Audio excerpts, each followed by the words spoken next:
Sacred Symbols, a PlayStation podcast, is brought to you by, well, you. If you want to learn how to support our show, go to patreon.com/laststandmedia.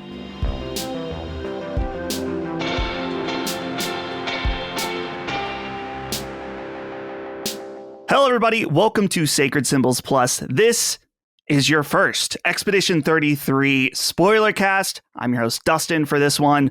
I've got quite the crew with me. In fact, I was thinking earlier today, I don't think this permutation of people have ever been gathered before. So we're still doing new forms and groups of people, which is still exciting. Let's go ahead and get the crew lined up here, first of all, starting with the man, the myth, and maybe the enemy number one for certain people here. Let's just acknowledge the elephant in the room. Rick Hoeg, what's up, man? Yes, I know I saw your comments that said I shouldn't be on an Expedition 33 spoiler cast. I do see you. I read what you say. I love you too. And we're going to have a great conversation about all this stuff. But yes, I know that I perhaps take a slightly more critical view of this game, which I still quite enjoy, than others have in the past. That said, I think we're going to have a good conversation here.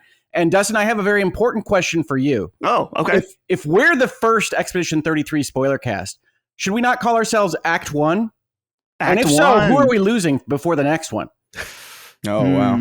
Good question. I mean, Dagon's already gone at this point. All right. Well, I guess anyone who's above, well, is it above 33? I think most of the teams. No, I've been gomaged a long time. Oh, at this right. point. Right. Yeah. We'll have to see. So, but yeah, what Hoeg is referencing is that there is plans right now that there will be another spoiler cast because so much of the staff has expressed interest in talking about this game. And I think we've done that before with, well, who knows how many Last of Us spoiler casts now. There might be more spoiler casts than remasters of Naughty Dog games, honestly, here at Last Stand. But we are planning to do another one that will not contain this just because there's a lot to say. But moving on down the line here, repping in the shirt, in the swag, Lord Cognito. I love it. How are you today? Team IL in the building. Salute. Oh yeah, that's great, dude. Yeah, I'm here, man. This is the big one. It's the big one. Generally, I'm the slowest of LSM when it comes to like beating the games on time when you guys are ready for spoiler cast. So I was so happy. I'm like, yes, I'm in pocket. Oh, they're ready. I can tag me in, coach, and then it's like, yeah, everybody's in. So I'm excited, man. And we got a good permutation. You know what I mean? So I'm really hype about this one. Yeah, it's exciting. There's something for sure about this game that I think once people start it hooks them in. And even though it's, 20 or 30 hours or even more if you do more, but like, I know for me that like once the ball got rolling, it was like, okay, this is all hands on deck. And so yeah, excited to have you here. And last but not least, my co-host of Sacred Symbols, Chris Raygun. What's up, dude?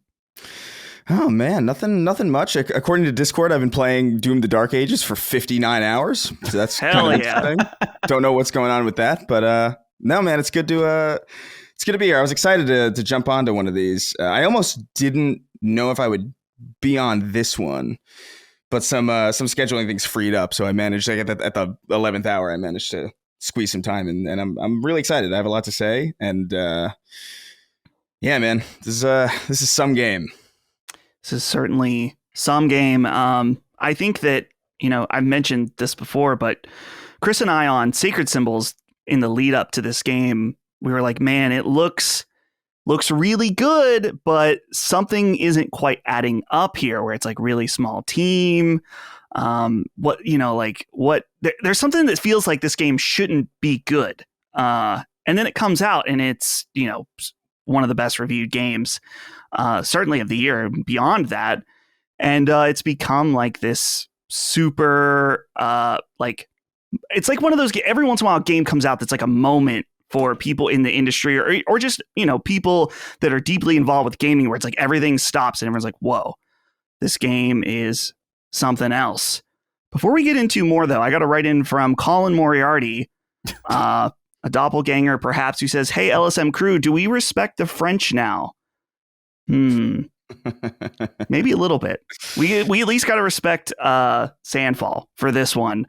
But before we go in, what we're going to do for this podcast, guys, was explaining to this crew before we started, I've seen a little bit of feedback on our Spoilercast, so I wanted to change up something slightly. People have been asking for more in-depth, beat-by-beat story stuff. I hate to tell you we're not doing that.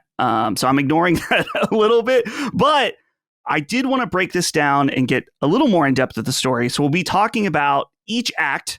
And then we also have some stuff as far as like combat and different other aspects of the game.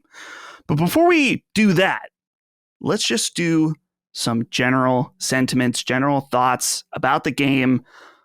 Hoeg, let's start off with you. Yeah, and people will forget this by the time this episode is over, but I will plant my flag in the ground that this is a great game. I really enjoyed it. It's very engaging. The art and music is top of class. It might be the best musical score in the history of video games, and video games have a lot of great musical scores in their history. But this one is not just operatic and you feel cultured like you want to be sifting a brandy while you listen to the French music and the opera sounds. It also goes into electric guitars and Top Gun anthems and everything in between. So the music is standout. The art is phenomenal. My issues, and I know people are aware of some of them because I've talked about them without Spoilercast protection, are primarily with the storytelling and the plot advancement. This was a game that I was very, very excited about. I did not have the same feelings that you just described, Dustin, that this didn't look possible or looked like there might be something wrong with it. From the, I think it was the reveal at the Xbox show last summer, I said, oh, that's for me right there. That looks like a high-end Final Fantasy with a cool action twist. I'm excited about that. And then from that point on, as they started to reveal more and more of their characters and more trailer information, and it looked like this big kind of doomed hero story, which is one of my favorite vibes in storytelling, I was all in. And I was so excited that my daughters got upset at me for continuing to update them on when Expedition 33 was coming out. So they actually went, and they're teenagers now. They're not elementary school students. They're teenagers. They crafted a paper chain for me with the character names on it and the Expedition 33 logo out of black and gold paper. And it's still hanging in my bedroom because I didn't have the heart to actually destroy it as I counted down the days to the release. But I was super excited about this. And it just turned out that the story they wanted to tell was not the story that I wanted to be told, right? And we're going to get into that. I know that I'm bringing a lot to the party on this, but it's a very different kind of story, a very different kind of plot than I think was put forth in their trailers, what I was expecting from a kind of Final Fantasy pedigree. And I have a lot more to say on that, but we're in the interlude, we're in the prelude, we're in the prologue. And while that might be the best part of the game, it doesn't have to be the best part of the spoiler cast. Sure. Yeah, I bet you, spoilers on, I bet you if you ever have to rip that Gustav chain in half, it's going to hit a little different now, you know? So something to think about. But yeah, Hoeg, I think it's worth saying that we, for our spoiler cast, want a diverse amount of opinions, good or bad. And so, you know, people can sound off in the comments their opinions as well. But I don't mind. I want you to know that I appreciate you, and I like having a little bit of back and forth. You know, it's funny. I think that I can't remember where I saw a comment that was like, "Oh, with Hoeg on this, get ready for the fight." And I'm like, I don't think I've ever. Well, maybe I fought a little bit with Colin, but it wasn't about the story of the game. You know, on air. So, you know, I'm just a human being and I can be wrong, and I have no problem with commenters telling me how wrong I am. I joke about it because there is such a passionate, vocal, high volume quality to the Expedition 33 fandom right now. And it's a brand new fandom. Expedition 33 is a month old at this point in time. So it's very loud, very passionate. And I think that speaks to how much it connects with people. I don't want to take that away from anybody. I'm going to talk about the places I feel that it missed for me. And that, like anything else, is an opinion. And one of the things I say on Twitter or social media in general is that I don't frame out my subjective opinions with, in my opinion, or I feel, etc. Like, if it's subjective and everything we say about the story of a video game, or frankly, the art and music of a video game is subjective, you can read in my opinion, if you're so inclined. I find it to be a waste of breath and certainly a waste of characters on Twitter. So I'm not going to do that. And as a lawyer, that makes a lot of what I say sound like definitive statements of the truth value of the universe. That is not my intent. That is how I will project my thoughts on these things. Yeah, I appreciate it. So moving on. Lord Cognito, Yo, you're repping the shirt, so I feel like the vibes are good. yes. How are you feeling overall about the game? I'm feeling good. Kind of like what you said, Dustin. When it first started off, I remember seeing it at the Xbox showcase, and I was like, okay, it looked like a high graphical third person over the shoulder game at first. And then I saw it jump into turn based. I go, yes, there we go. And it blew me away. And to be honest, I was like, what the hell is Xbox doing with this game? This looks like a PlayStation exclusive banger that they would easily snatch up. So I was pleasantly surprised. And as I learned more about it, and I'm like, okay, Sandfall, let me hear what's going on. They got the Game Pass bag, good for them. But it just looked like a game that punched above its weight. And the fact that it was turn-based, I was just like, man, I've been waiting for vibes like this. It's like Lost Odyssey and all the classes. You could tell, like, this team is inspired by a lot. And I felt those vibes. So immediately I was drawn in. But yeah, the aftermath of it. And, I sat there, and there was a couple of moments during this game, and we'll get into where I sat at my screen and I'm like, yo, this is powerful stuff right here. This is making me feel a way. And I think that's where the game really connected. Now, obviously, I have some issues as well, too. There's some things, some nitpicks. It ain't all perfect, but damn, for a first impression, I was really blown away. So yeah, we gonna get into it, and I like that you guys you're doing the acting today, Dustin, because I'm like there's where my feelings will do this a couple times, right. But yeah, I've got some very high highs, and I can't wait to get into those parts. Yeah, I feel like the acting will be good just because there's a lot of big turning points in this game that I want to make sure we didn't miss. But Chris, I knew you were interested in this game like me, but as you've self-proclaimed many times, not really much of a turn-based guy. And as we've been talking about this game the last few weeks on Sacred Symbols, it was like, yeah, this game got you. So what are your thoughts overall? Yeah, man. I mean, when I first saw the trailer, I remember thinking, like, this looks different. This looks interesting. This looks cool. And I've always appreciated the style of Persona, like the style of it. But I couldn't really get into like the aesthetic and just the subject matter, the whole like high school thing. It just wasn't really like my bag. And also the fact that it was like true turn-based. It was like really more, it was more traditional in that sense. And so when I see a game like this that looks like it caters a little bit more to my sensibilities in art design, and also the fact that there's real-time elements in this, I start, oh man, okay, this looks like something that I could potentially be into. I don't know how into it I will get. I don't know if I'll be into it enough to finish it, but there have been games like that, like turn-based games that are, that have real-time, like Child of Light back in the day, and I think about Sea of Stars more recently, although that's like more of a 2D thing, where like, oh, those grabbed me a little bit, but I still didn't. I think I finished Child of Light a long time ago. I didn't finish Sea of Stars, and so like I knew my limitations going in with turn-based games going into this thing, and I expected on some level, like you mentioned before, man, this looks good, but we know video games. We've seen things look great before and not land. And there was a lot going against this thing in some sense, where it's just like, okay, well, it's an unproven studio, a new IP kind of coming out of nowhere. What are the likelihood that that this is going to be good at the start and end well? Like, because you can be good for a while, but like for a story-based game, like the sticking the landing is, in my opinion, kind of the most important thing. And I was just delighted to start playing this thing, find myself hooked, and find myself at the end before I even really realized what was like. I think I beat it in probably the quickest time that anybody here. Not necessarily that's not like a brag. I just like I was so into what like I needed to get to the main thing next. Like I was just like, what the fuck is going to happen? I need to see it. So I think I clocked in at around like 25 hours or something, like just over a day or just under a day, 23, 25 hours, something like that. That is impressive. It came out on a Thursday, right? I know I beat it on the Monday.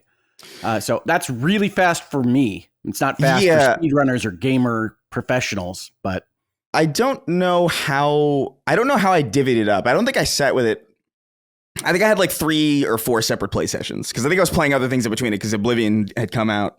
It did. And I wanted to stream that a little bit, create a horrifying creation with that great creation tool. I saw that. Yeah, a little dwiblet.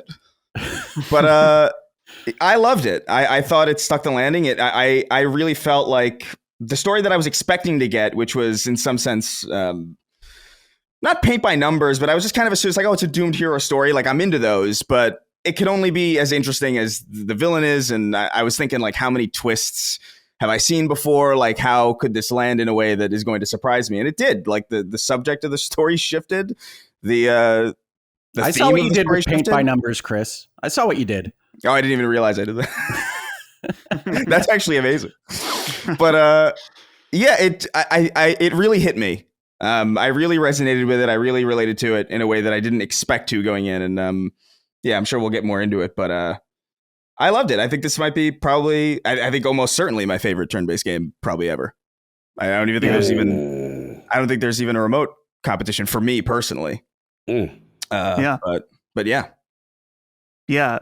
I think the thing that when I was thinking about the game after it was done is that I think the thing about this game that impresses me is you can see that there was like a very clear vision of what they wanted to create. And I think through also like watching some of the, they posted a lot of great like behind the scenes stuff. And the game, like what's weird about it is I think about the individual parts of the game and they are for the most part either good to incredible. And there's obviously things that are not good as well that we'll get into. But when you take the sum of the parts of this game and put them together, that's when I feel like you really have something incredible. The story, of course, you guys mentioned the music, which is like just insane. You know, the guy that did the music was like a guy they found on a forum, and this is his first video game soundtrack, and it's now like one of the best ones ever created. It's insane. It's stellar. And you're right, Dustin. Like you wouldn't assume that level of music and that level of visual artistry would pop out of the same debut effort of a studio like that. It's the things combining along with a battle system that really works for a lot of people. It's very engaging. And I think it's one of the reasons why there are so many of us ready to talk about a spoiler cast of the game is because part of the way that model works is learning the animations. It makes it that you want to continue with what you've learned because you know you're going to lose that if you sit on it for too long. And that's to its credit. There's also criticisms to be had about that particular model, but that's to its credit that it drives you through. It propulsively sends you from the prologue straight through the 25 or 30 hour experience. It's not overly long. It's not this bloat goat type game. And all of that is great. And from a first time studio is crazy. Yeah. I guess the last thing I'll say as far as overall feelings, just something that stood out to me is that this is a deeply sad game. It's a game that's wholly a lot about grief. And what I found so interesting and profound about it is that while it is a deeply sad, depressing in a lot of ways game, there's a lot of moments of levity throughout. And that's kind of interesting because, at least in my own experience, I mean, we all will or have experienced grief at some point in your life. And I think the thing that's surprising about it is that in your saddest moments, hopefully there are moments of levity. I don't know. It felt very realistic to me that it was like, man, I'm in a really bad situation, or the expedition's in a really bad situation. But there are still those things that connect us together and those moments of levity. And it was really interesting how they were able to balance that well without it feeling too cheeky at points. So yeah, I think of the SKA drinking wine scene where all hell has broken loose.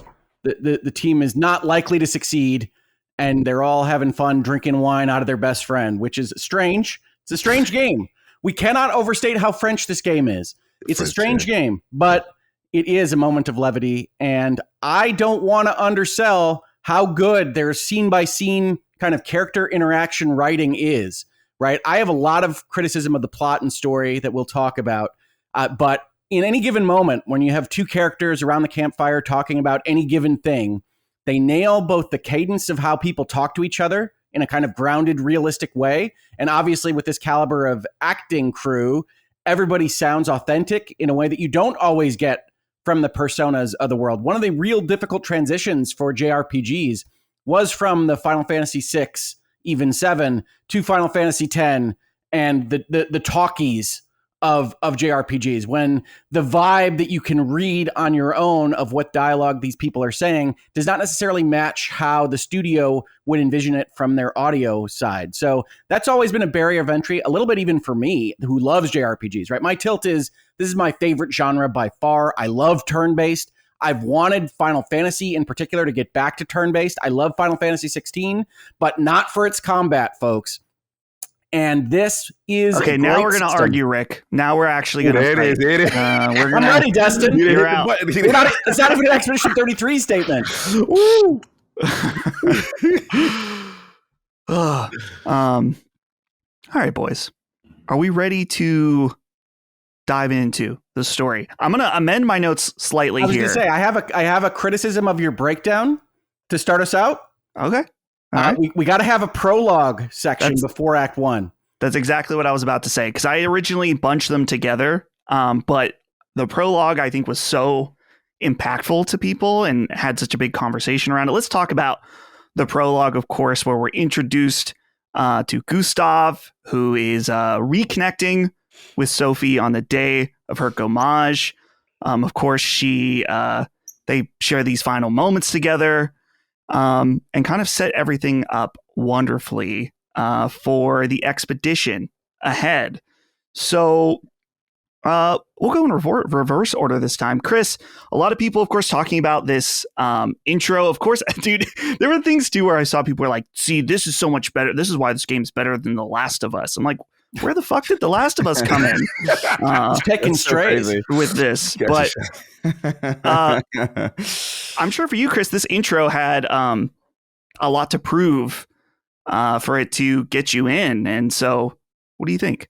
Yeah, on some level, I was early on. I'm always willing to give the benefit of the doubt to a new game. You know, like so I was already kind of on board, but like I really, you know, the opening shot of Gustav on that deck and the conversation with my own and with the diddy das, yeah. Dude, the music is immediately great. It's special. It's a really good first like couple shots, you know, like it's strong visuals and strong sound, and I think great acting from my man Charlie Cox and everybody involved. And I thought the setup was interesting. I think a lot of people, I don't know, the idea of like reconnecting with like an ex in that capacity is interesting. It's like in this scenario, it's like, I mean, I don't think anybody can relate to this specifically, but I think people can relate to this premise of just like, oh, that's an awkward kind of place to be. And especially it's like visiting on the cancer bed,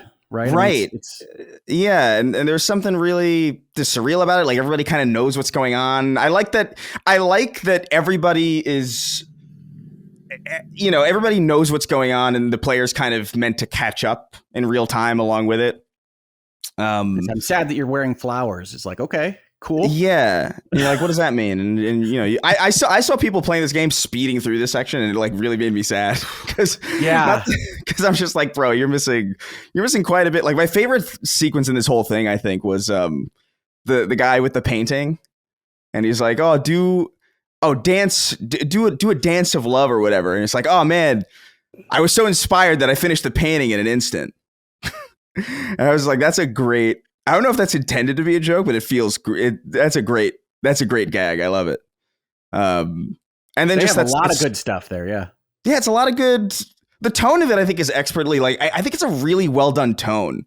Like it's very easy for games like this, or really anything, to juggle a tone of just dire kind of, depressing, kind of take me seriously, with levity that kind of feels either forced or kind of makes you feel like, oh, you're rolling your eyes, almost like a Marvel kind of, he's right behind me, isn't he? You know, like kind of one of those. And I didn't really feel that too much. And to the extent that I did feel it, it felt like in character, and admit like with the SGA had a lot of that. Monoko, who I love, his music, by the way, is that jazz. Yeah. That was the moment that I was like, okay, all right, we're shifting some gears here. And then at the end, it gets all electric guitar and shit. Like, it's a great soundtrack, as we've said before. But yeah, this prologue I thought did a really good job, kind of cementing, the tone of what was going to happen, how characters would react to it, establishing characters that I thought would be. I paid no attention, by the way, to a lot of the pre-marketing material. Like, I saw the first trailer at the Xbox Game Showcase, and I was like, you know what? I think I'm going to be interested in that. I don't need to see any more. So I actually wasn't sure which of these characters were going to make it. Like, I really had no idea, who was going to be part of your party. I had no clue. So getting to the beach was like, yo. Yeah, that Normandy landing's a hell of a thing. It's a great, yeah, man. But it's a great prologue. I thought it was wonderful. The cinematography too is just fucking gorgeous. I can't stress enough how the shot composition, like how good it is. And for like a debut studio, it's just it's insane. But yeah. I thought the prologue was great. And I also thought the prologue was the weakest part. Which is crazy. Expand on that, Chris. Well, there's not a lot to do. It's setup. So by nature of like what you're doing, there's not a lot of combat flexibility. There's not a lot of there's setup, and then a lot of the setup that's done is kind of immediately, ripped away from you. It's like the beginning of Suicide Squad, kind of. The good one. not the Suicide Squad, yes. Yeah, the Suicide Squad, not the what is it, the Joker with the damaged tattoo on his forehead, not that one. I believe the V is the only difference. I'm not positive. It is, yeah, you're right. Yeah, it is. That's the James Gunn one, where like you set up all these characters and then they're immediately dead.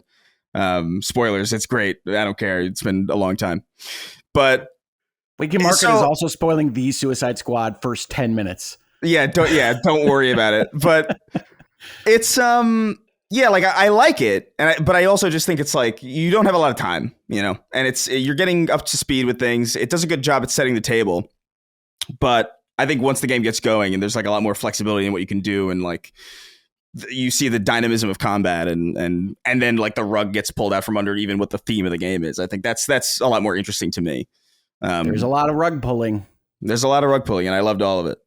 Yeah. But yeah, the prologue is fantastic, and I don't know anybody, like everybody that I've recommended this game to who doesn't normally play these types of games has managed to push past the prologue. I haven't caught up with them and seen like whether or not they finished it, but they get through the prologue and they tell me about it, and they're like, this is great.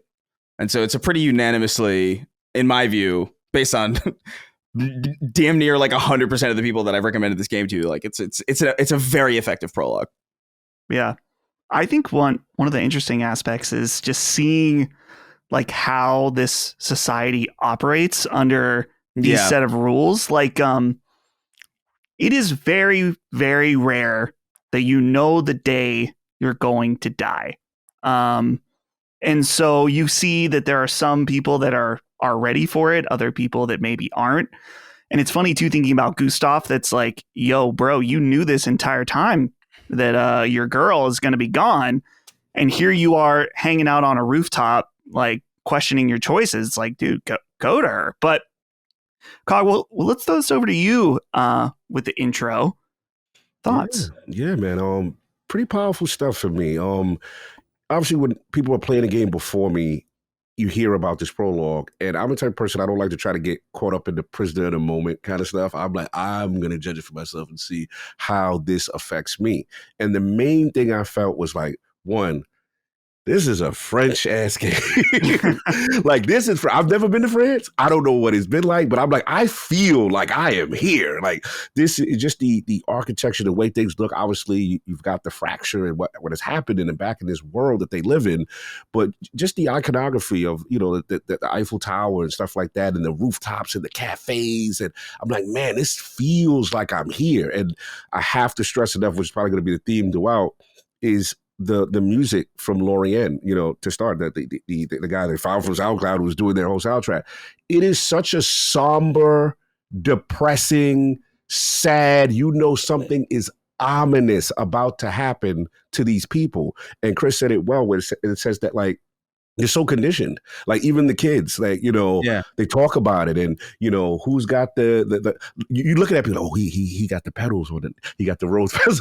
You don't want the rose pedal rope chain. You don't want that chain. Like that is a signifier that this is your last year. And I just thought it was just awful. Like this is just the most dystopian world I've ever seen, that people are just accepting that this is their last year of life. And so you learn about the characters. Obviously you get Gustav, and then obviously Sophie, and you walk, and she had like a sense of bravery, like to me, as far as acceptance about what's about to happen. And then, okay, let's walk through as we go through the plazas and so on and so forth. And I like the skyboxes. I like the monolith looming in the background with the paintress, and you see that they know. And then some people have animosity towards this. It's like, hey, this is BS. And, that's when you start learning about the expeditions and all the attempts that these people have tried to stop this inevitable, ominous thing that is happening. So, yeah, the Gromage, I think the ideology of the Gromage really hit me. And I'm like, man, these cats about to get Thanos snapped. This is crazy. And then towards the very end, I will admit, little grown man tear did happen, because even though I knew what was about to happen, to see him hold her and to see that result, knowing it's going to happen, she's accepting it's going to happen, was powerful. I was just like, wow, this is something. So the acting, man, the acting's great. Oh. Like it's especially in that prologue, it's Charlie Cox is a great.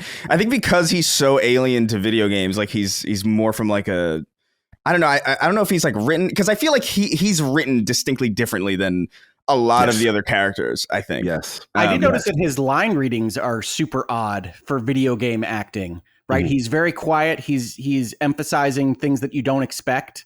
Yeah. Like think about what the script actually is, like it would be read differently even by Ben Starr or anyone else. Yeah. Not that it would be read badly, but he's making like weird choices that it really works for the Gustav character. It's really like he feels like grounded in even more in reality than a lot of the characters that surround him. And I think it does a good job of like really like pulling you into this place, because it is softer. It's not like, because immediately when it goes to Ben Starr, it's like he's very clearly like, Clive has arrived. Clive has arrived. Get into that. And he's great, but like it's all like Charlie Cox is so different, and it's like it is a breath of fresh air. I was so excited to see him in it. I was like, yo, what the fuck, Daredevil's here? That's crazy. I was like, where's Daredevil doing? It's same thing, bro. And I want to say it though, because technically the epilogue, I just want to be clear, the epilogue ends, we're going to say, right before beach stuff, right? I think the prologue is what does it include? Includes the beach.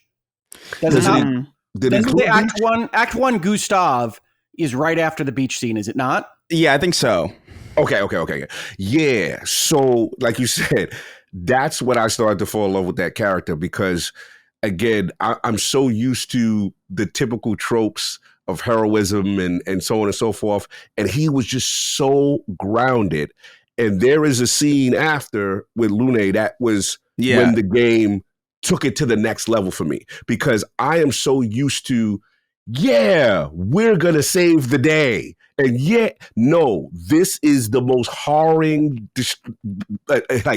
destructive, hopeless situation, and you feel it. And I'll get into that a little bit more later as we move forward. But it set it off. It was this was the perfect table setter for me when they got there. And then obviously just like Hoeg said, when that beach scene happens, and it's like, damn. Yeah, it is. Dude, everyone is like all the hopes and dreams that they have put forward to try to get to this point is immediately shattered. And you're like, whoa, what's going to happen next? So it got me immediately. Yeah, it got me there too, man. Like I teared up multiple times during this game, and it really pissed me off. I didn't really, because I don't want to feel. No, because like I can count maybe on one hand how many times I've cried at a video game. You know what I mean? There's like very few that really get me, and it bothered me that this one got me like a couple times. I was like, what are you talking about? Same. How dare you? It is really good at pulling on the emotional heartstrings. There's no question. Yeah. I love how, I know for me, the intro felt like it sets it up beautifully that at least, after the Gomage happens, you're like, yeah, we're going to go fuck this bitch up. Like, right. Yeah. You are so invested at that point. It's like, the motivation is set at that point.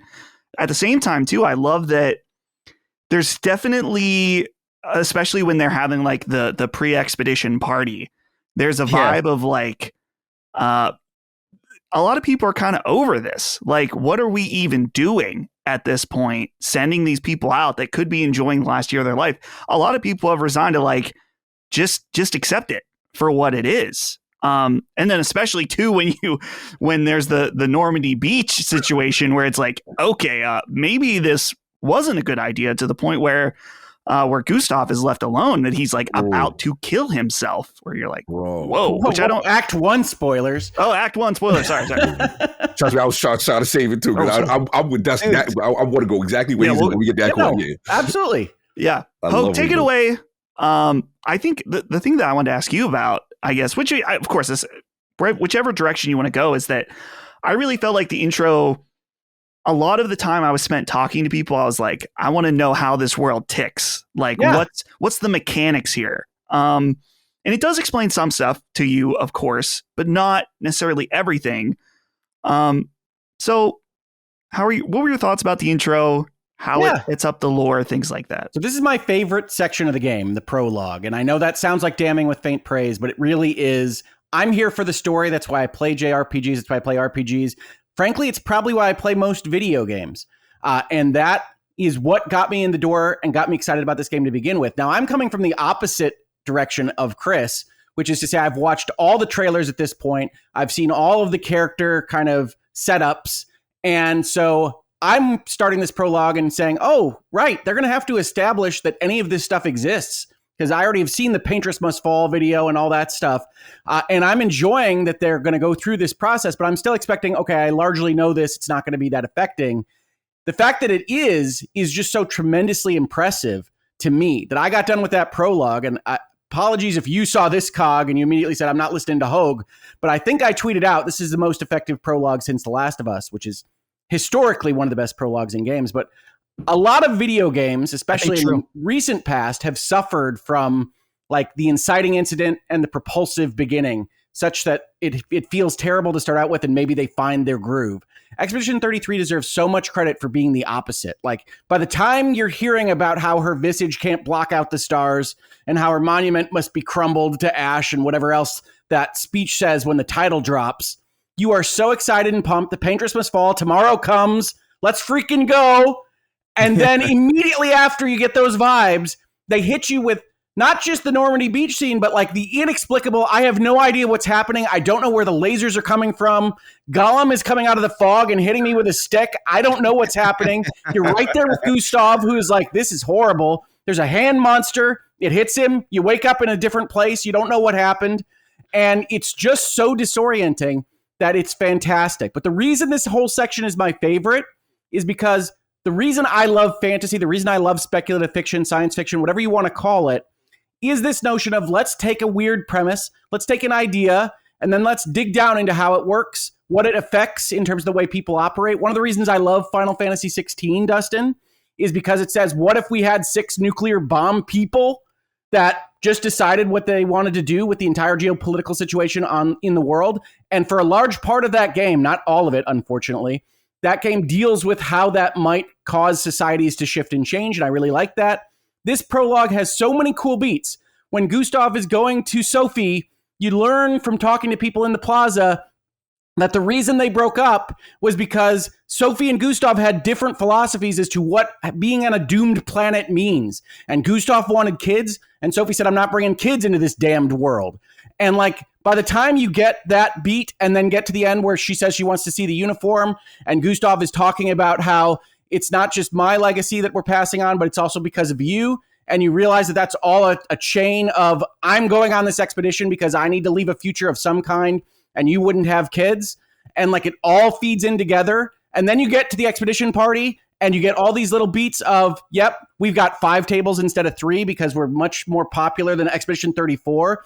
But then your sister, or Gustav's sister, comes in and says, this is sending you up to the wall in Game of Thrones parlance. This is where we kill people. We have to do this because people can't just live an entirely doomed existence, but you shouldn't be out there dying. And you get all these wonderful beats that are that kind of speculative fiction analysis of what it would mean if this were true. If there were a giant mountain woman that painted a number every year and portion of the populace just disappeared, what would that mean for how society functions? I love all of that.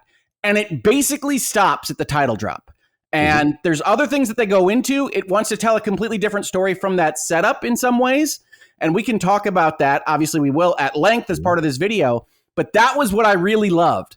That's what I think when I hear Gene Park talk so much about how he loves Severance, that show analyzes that technology and then examines what it would mean for society in 100 different ways. That's what I love. And I was really excited from the trailers, from all the lore buildup for this game, to find out why there was a place that had upside down water and floating fish go by your face and things like that.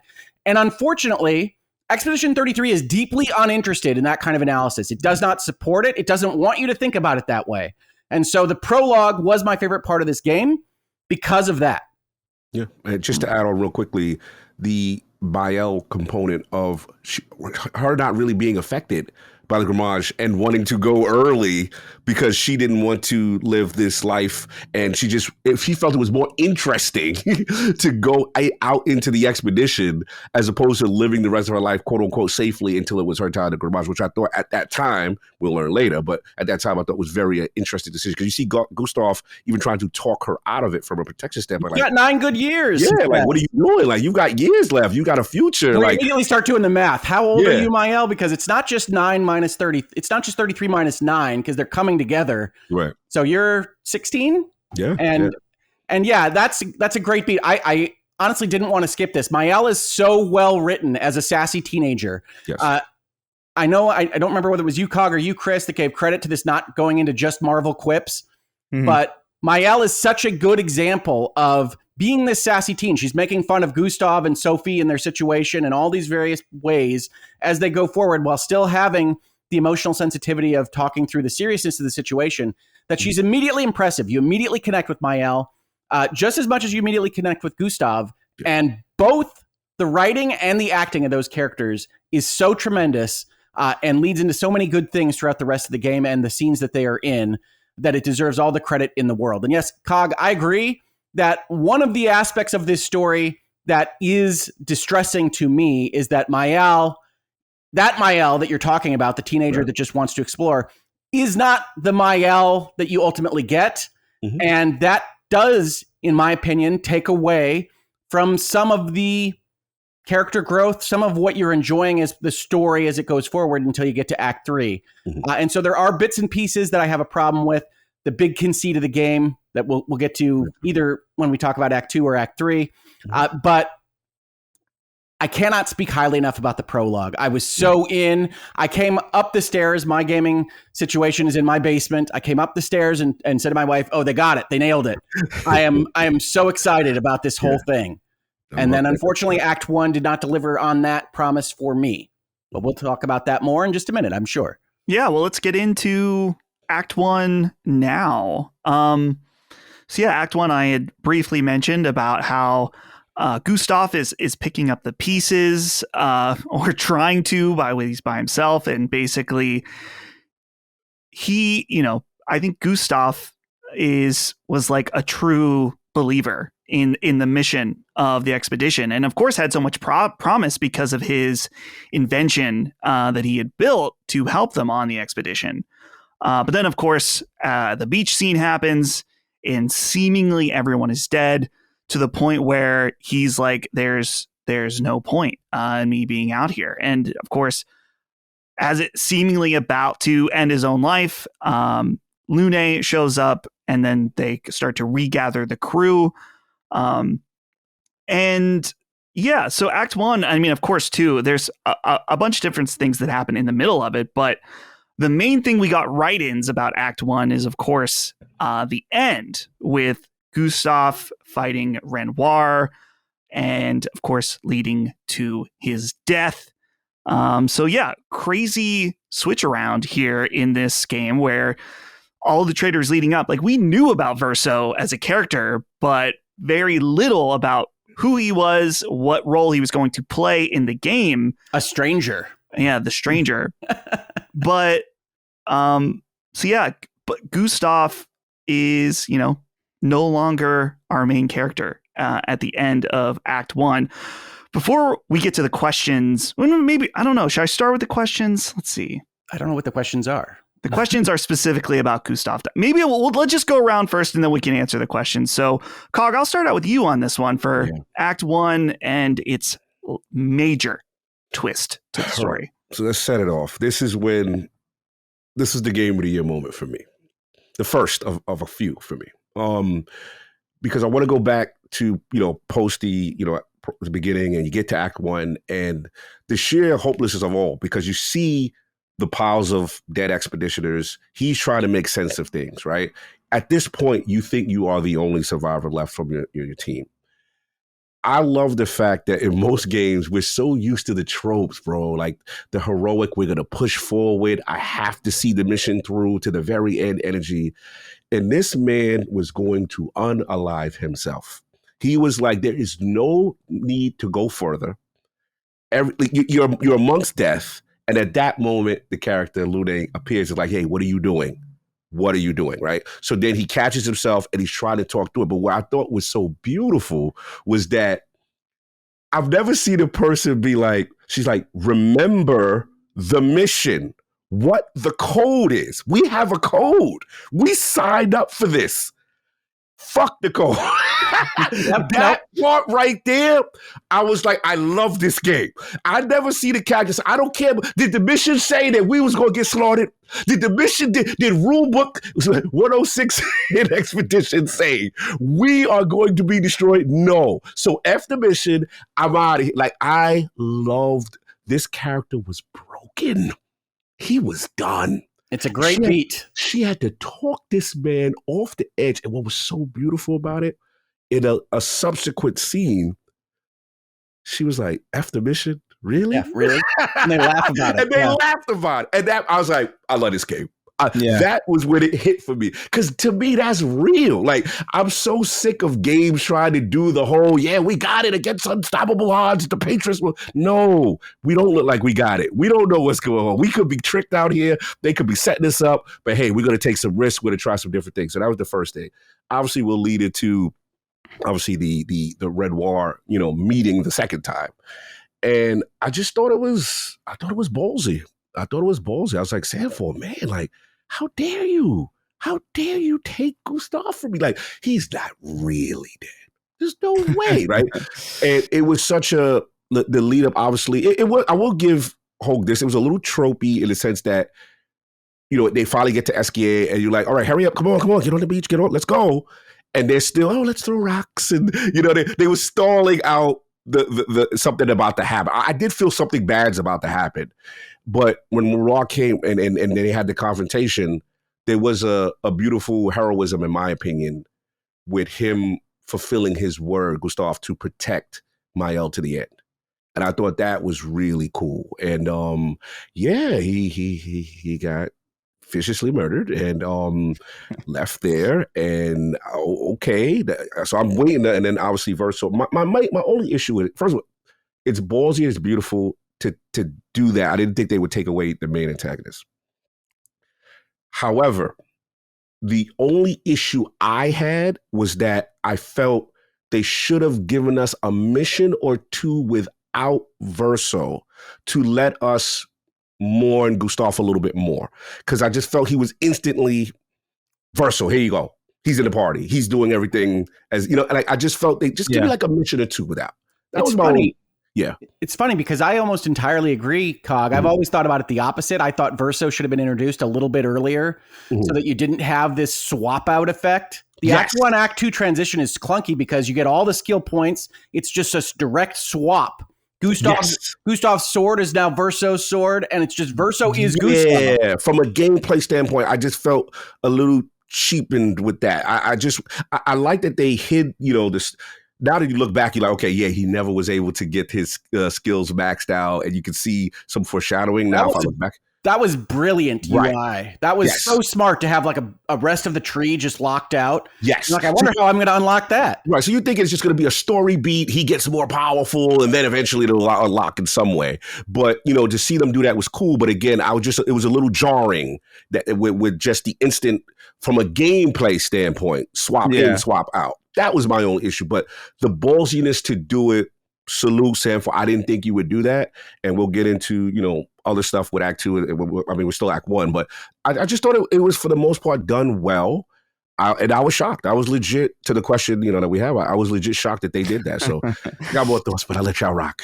Let me read from Vito Shiramonte, who says, I only just finished Act 1. Please don't listen to this podcast till you're done. So I won't be watching this week. Okay.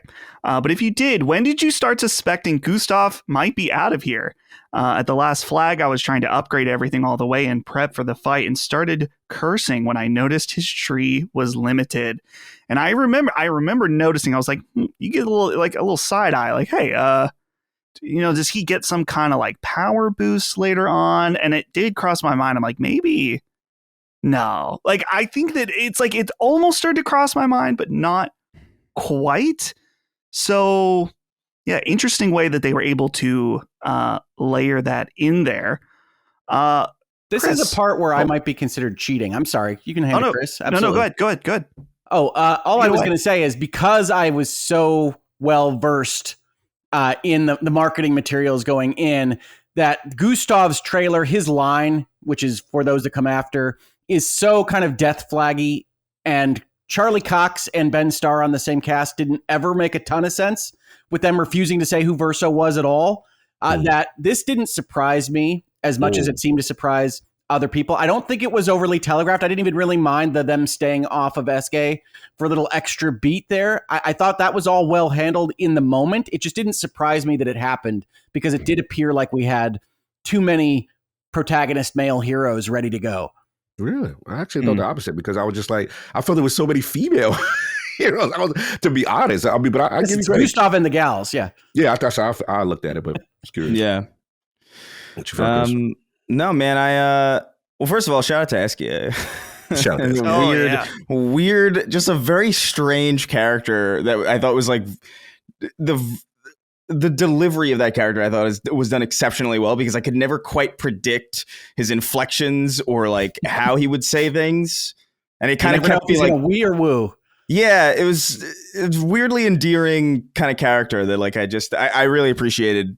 But yeah, that I did not see it coming at all. I did not watch any of the marketing material. I thought almost explicitly, because Ben Starr was such a I knew Ben Starr was in the game, but I also thought like, well, these are video game actors. Like, of course he's getting like whatever. Sure, he's in the game. But I didn't know who he was, and I thought Charlie Cox is in the game. Like, they're not just gonna. You can't have a game with Charlie Cox in it and just like get rid of him immediately. That's crazy. So like, I thought if anything, he was safe. So I thought like, whoa! It shocked me. And then the Verso swap, I was kind of pissed. I was like, yo, what? How you disrespected my boy like this, man? You got this like Final Fantasy coded ass hero in here now with a little streak on his hair, and then he's all voice acted like a video game. And I'm like, you're gonna replace Charlie Cox, my guy? Are you kidding me? I immediately didn't like Verso. Like me too. The second he got in there, especially also just because I did like the overcharge thing that Gustav had, like the whole build up, and then you charge it all the way, and then you just like have this crazy like the one-handed Gohan Kamehameha thing. I was like, this is sick. Death. Yeah, dude, it's sick. And then immediately you're just like, I have a sword. A, B, C. Yeah, I don't know. I eventually liked him, but like that at the end of that act, I was immediately sad. I was immediately annoyed. And I was like, man, fuck this game. I don't think you're alone. And then I kept playing because it was too good. But yeah, I did think that the immediate swap out was a little clunky. I did think I don't know. I think I prefer Gustav in general as a main character, but I think for what the game is ultimately about and the theme that it's going for, I think all of the weird decisions that I initially felt were weird or annoying or clunky end up working to serve the theme, even if they don't necessarily feel. It's kind of like looking at like a surrealist kind of like an MC Escher painting and being like, well, stairs don't go that way. It's like, yeah, but that's kind of the point, is that it's supposed to kind of get you to a certain place. Renoir does say it's a kindness. Yeah, and immediately you're like, wow, well, fuck you. But that's one of the things I love about this game too, is that, not to get too ahead, is that like I don't think, at least from my perspective, I'm not sure if there are even villains really. But we'll get into that later. But like I thought the ending of Act 1 and the transition into Act 2 was very, very well done, if a little clunky. It's kind of like the rest of the game, honestly. It's like the lack of a mini map, I think, is like very fucking clunky. I think it's very weird. Like I was just like, why is there no why are you doing this to me? Like this is so with the cruel. way they designed their levels with like the spiraling shortcuts. Yeah, it's whatnot. Like it's surreal. Like you're not meant to really even understand where you are. So like to not have a mini, I guess that's the point. I guess in some sense, but like they could have relented on the theme a little bit to give me like a mini map. That's all I would say. But I thought the ending of Act 1 was great. It obviously kept my attention. Emotionally impacted me. I don't think I teared up necessarily, but I was like, because I was too busy being angry at first. I was like, fuck you, man. You just showed up. There's no chance you weren't just watching this happen. Well, yeah, you do find out that later. Yeah. Yeah. But yeah. What's funny about the Gustav death, maybe this is intentional, maybe I'm reading into it too much, and I am breaking a little bit ahead, but not too far. Okay. Is we as the player grow close to Gustav and are upset that he is gone. To the point where even some people like Chris are kind of like, fuck this, you know? And we saw this, of course, with, well, I'll just say other major popular single player series. And it is kind of interesting at the end of the game when we're dealing with the attachment to fantasy. It's kind of like I don't know. It feels relevant to me. Maybe it's not intended to feel that way, but it is interesting. And Chris, I'm glad you shouted out Esquier because I love his introduction. Who's the grumpy guy that's his friend? Oh, Francois. Francois. Oh, dude, Francois. I fucking love Francois. Dude, I love the mission with him later where you try to give him the rock that looks like him. I love that whole scenario. And of course, SK. I love that it is totally shown that it's like, yeah, this SK is the strongest character probably in the whole game, outside of the main painters. But he's just kind of like lazy and aloof, and he's not really interested in fighting unless he absolutely has to. Like there's that scene where he takes down the giant, whatever. Yeah. With no problem. Yeah, he's fine. No problem. That frustrated me about him too, because at some point I was like, yo, help me. Yeah. What are you doing? like when Gustav's getting murked up there on the cliff. And then SK is like, I can't fly. It's like, motherfucker, you absolutely can fly. Get up there. Help me. He does. He flies around in those scenes before he even. Yeah. So like, it speaks volumes of the character work in that game that like something like that could happen and I can still like these characters. And it doesn't. And it ends up somehow not bothering me, even though it absolutely should. SK is awesome. SK is great. His delivery is so good. Oh, Rick, let's take this over to you for Act 1. I have another question here from that pesky DNA, but it's talking about how shocked you were about Gustav's death, which you said you weren't shocked. So sorry, we're gonna have to skip that, but take it away. I wanted to comment on what you said about the reflections on the nature of attaching to characters in fantasy environments. Sure. One of the criticisms I have for this game, and we'll get into it more when we have specifics to talk about, is that it has a lot of possible interesting spaces to talk about philosophy, to talk about the real versus the non-real, what exists in your mind versus in the world, and how you can feel about those things. And it is deeply uninterested in really diving into any of that. It'll set them out there and then say, well, maybe you could reflect on the nature of the fact that if you're angry about Gustav, you're angry about a fictional thing we put in a video game, and how does that reflect on the rest of the stuff that we've told you? But it never really wants to talk about those things in any deep way. So, Dustin, I give you full credit for that as a vibe and a notion, and I think people can engage with it as this kind of thought experiment in kind of a college literary essay format, but the game doesn't meet you for that discussion, and that bothers me about this particular setup. Now, so real quick, what way, like in a hypothetical situation, because to me, I feel like that's something that has to be unsaid. Like that's a connection that if the game made that's directly addressing the player, I guess at that point it might feel a little hokey and too written out for me. So what does that look like for you as far as like what would take the game to meet the player at that point? Well, there's a little bit of post-game content to spoil our spoiler cast a little bit, where they get into really lightly sketched versions of this. There's a magic well you can talk to that's like, well, what is real if it affects you? And all these various like things that are pieces of what you could examine as part of this story. But ultimately, it would take an elegant bit of writing of characters talking about their situation amongst themselves. And one of my big criticisms about Act 3 is that there's a fairly catastrophic new reality for all of our characters, and they basically don't talk about it ever. They don't reflect on their new situation one bit. And that, to me, is maybe a part of how this game ultimately came together. That's something I want to talk about. But it is a big miss because they have set up all of this stuff and they really aren't interested in diving into it. So that's a lawyerly way of saying, look, not a professional writer. I think it would be a difficult task, but I don't think they even tried. They didn't step up to the plate on this, let alone strike out. Interesting. Interesting. Now, Act 1, I think have a tweet that, again, if I hit Lord Cognito's timeline, I apologize, but I said something along the lines of Act 1 is a bit of a tire fire for me. And the reason for that is because we've skipped it, but between the beach and Gustav's death, very little happens. You go through levels of video gaming. You go through really beautiful video gaming levels with great music and a fun combat system that we've talked about.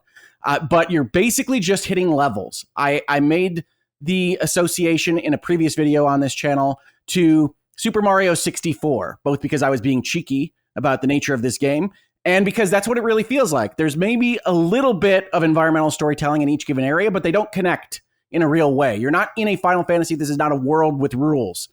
And as soon as you realize they're not interested in telling you about why Flying Waters is Flying Waters, and you have a conversation with a Nevron that talks about being painted by the paintress, and you look at all of the components of the game of being Pictos and Chroma and Lumina and Mael appearing in the manor with all of the pictures of the various levels in the game in it, you have this notion, or at least I did. I apparently appear to be in the minority on this, but I have received messages of people that arrived at the same conclusion as I did, that, okay, so this is really starting to feel like a dream scenario. You've made 17 million different references to paint and painting concepts, and now you've established that the Nevrons and living things can be painted.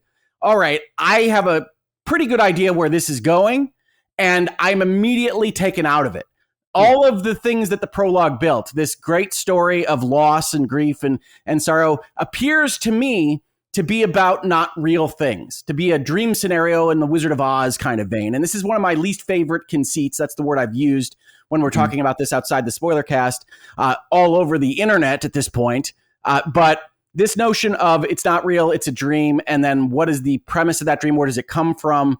Oh, it's a story of grief and loss and fires and other things we're only going to lightly sketch in the real world. That all came into my mind, not in the way that it ultimately winds up being, because I'm not a soothsayer, but in some version from the first level of the game. You talk to that first Nevron in the first level of the game, and you go, oh, God, oh, you're doing this? I am immediately uninterested.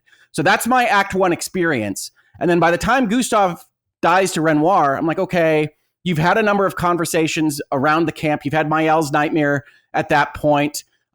You can kind of see what Renoir is likely to be. There's little things that are maybe not as elegant as they could be with the foreshadowing here, which is a little bit ironic since Clair Obscur is Clair Obscuro. It's light and dark.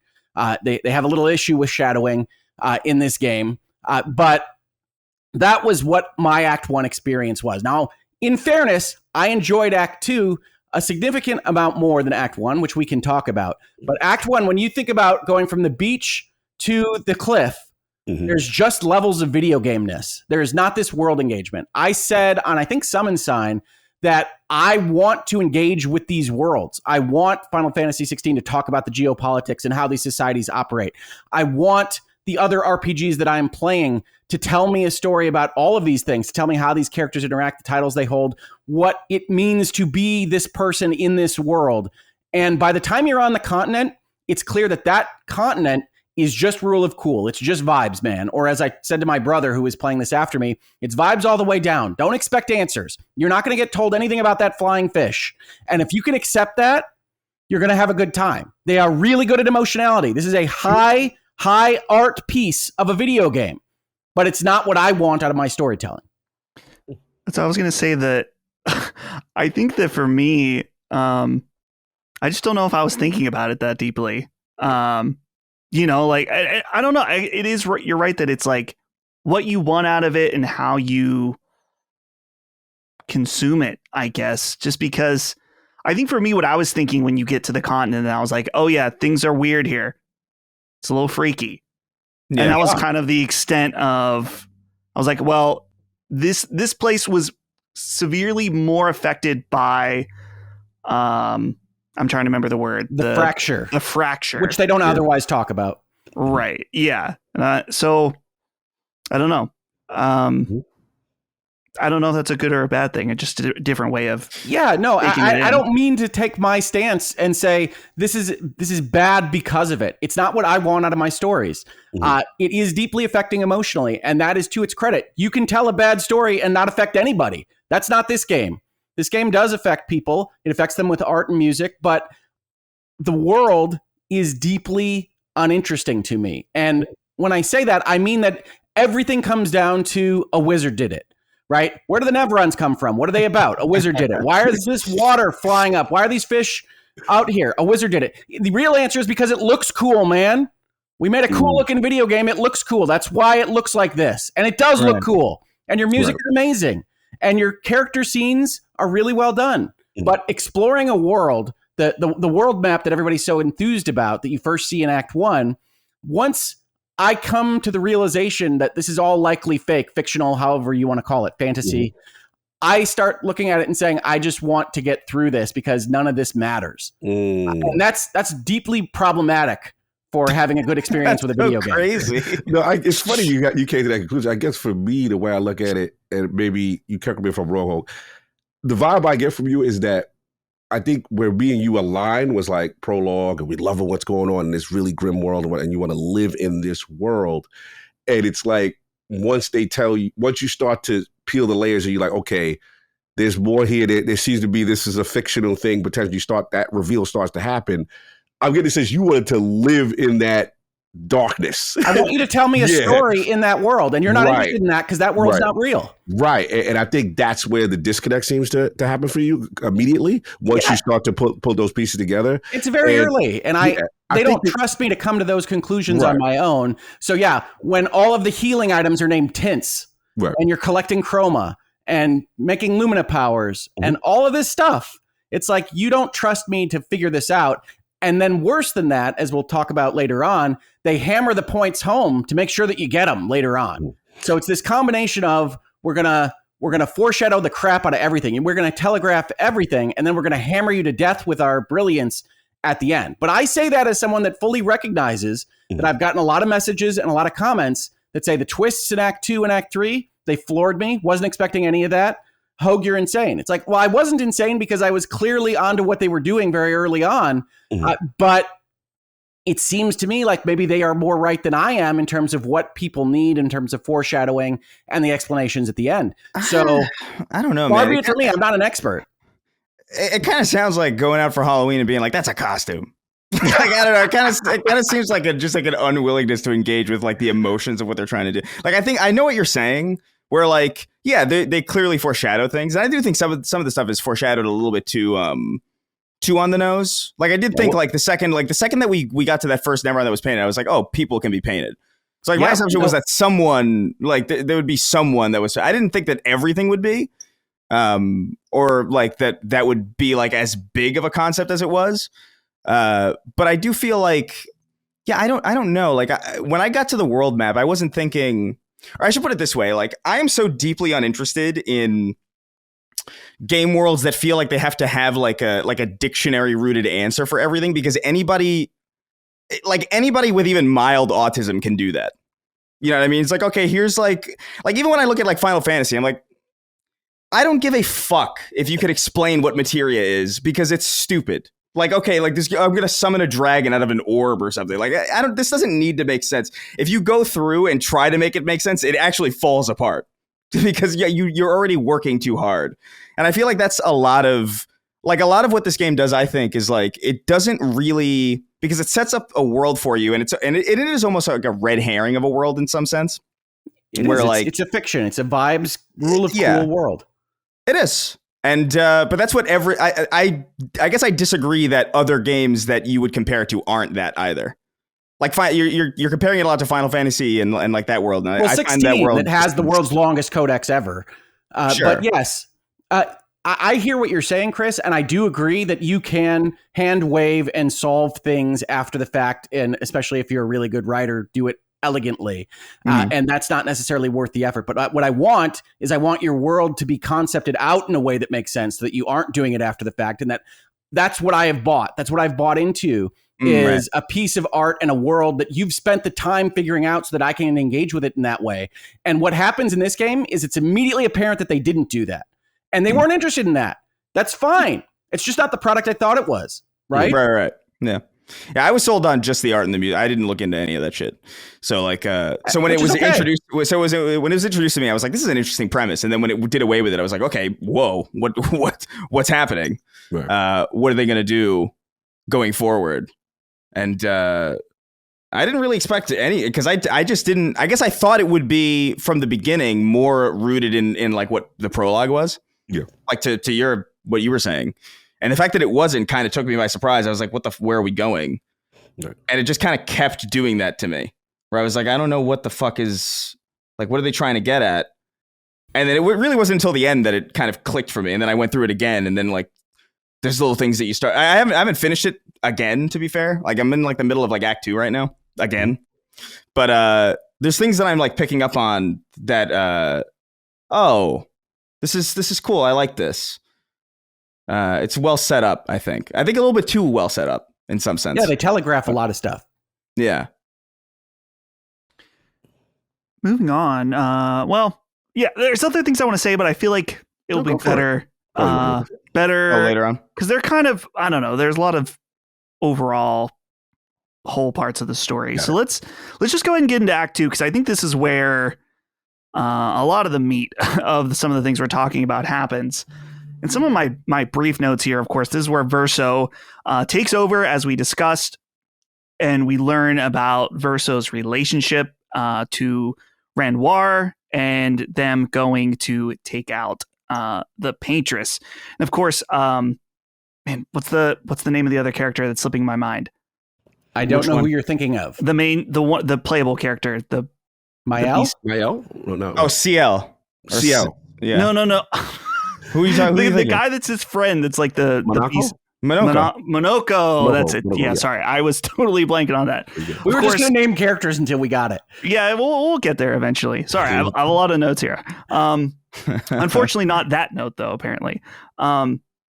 So they're taking out...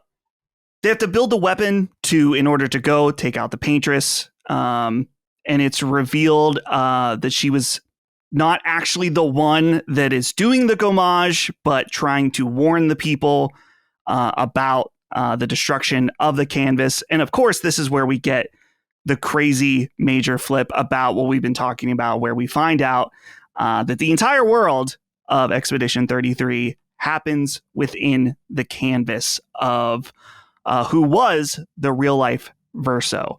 Yep. So sorry, you're in a painting in Paris. Sorry.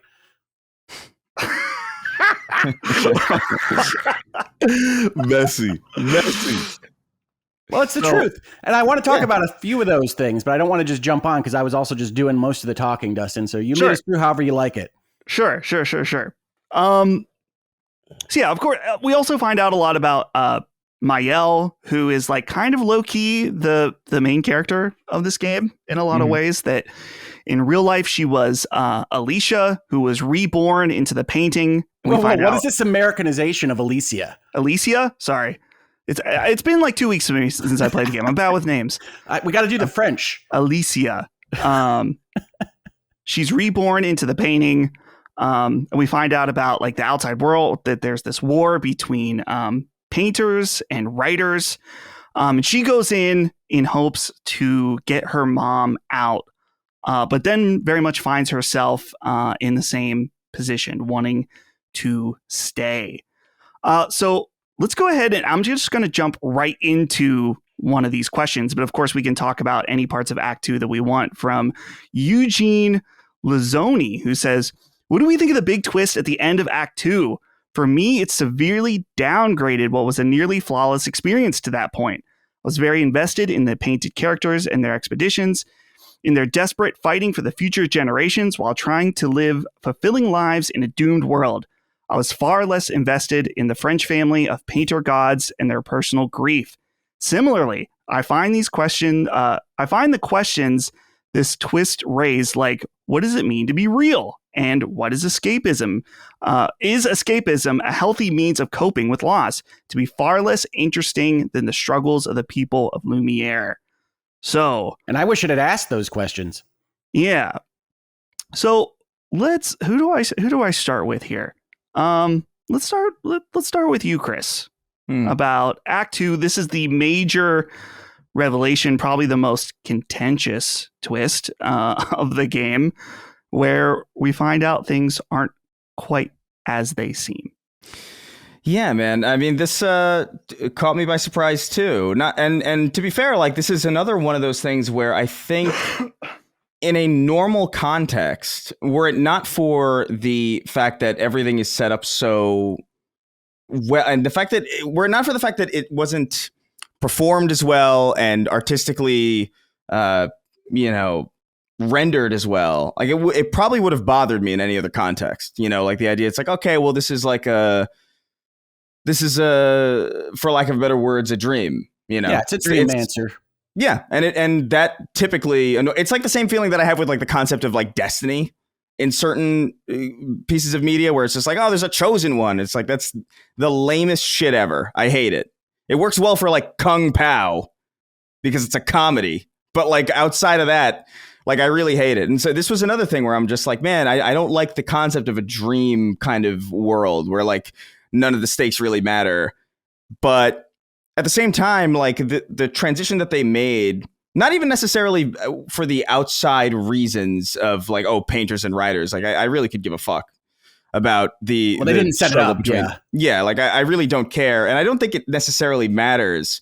But I did find the idea of the subject of grief shifting to this more, in my opinion, a little bit more tangible place, to be a lot more interesting and a lot more resonant with me, because I felt like somebody getting killed by like some dude with a sword on a ridge, that's like dramatic, but like it's not relatable, really. Like I resonated with that because a character that I liked was now gone and replaced immediately. And that was the emotionality of that, in fact, was kind of muddled over like being annoyed that like a new character was being put in to just disrespectfully replace my boy. But like the shift to, a real world death being so traumatic and so a real world death that, by the way, you feel responsible for, was so traumatic that you just kind of needed to get away. That resonated with me like quite a bit, because I remember like when I was young and I lost my sister when I was like 7, and that was like a really crazy time for me. And this is when I think like when I got to this point in the game, I was like, fuck, this is gonna hit me like really bad, because it's exactly like they nailed like that feeling of like I gotta get the fuck I gotta get out, and I really that really fucked me up. when I got to the end of Act 2. I was like, damn, I wasn't, because I was expecting dramatic, like, okay, people are going to have heroic sacrifices, or they're going to die at the end of a spectral blade or some fucking other Final Fantasy bullshit where, like, who cares? Like, oh, an anime spiky haired guy is going to come out of the ceiling with a sword. And like, that's sad, but it's I've seen it a million times in this genre, especially of like video Chris, game. Let me talk to you about that notion for just a second, right? Because one of the things that I reacted very negatively to here is that the escapism and grief trope is very common in kind of indie films and indie games, honestly, and more in pop culture with things like WandaVision. Like, we have just seen these beats writ large in very large scale media. Yeah. Sure. Yeah, I think it's more specifically the sister brother thing for me. Because obviously that was my exact that's I don't see that often. I especially don't see it in the context of this feeling of deep responsibility. In fact, I thought it was very bizarre that there was no sense of guilt that Mael seemed to like early on in the game. I thought it was conspicuous that her asking Gustav to stay on the hill and throw rocks, that didn't seem to manifest in any sense of guilt. It was almost like that was being painted over. You know what I mean? It was almost like, it's like that. No.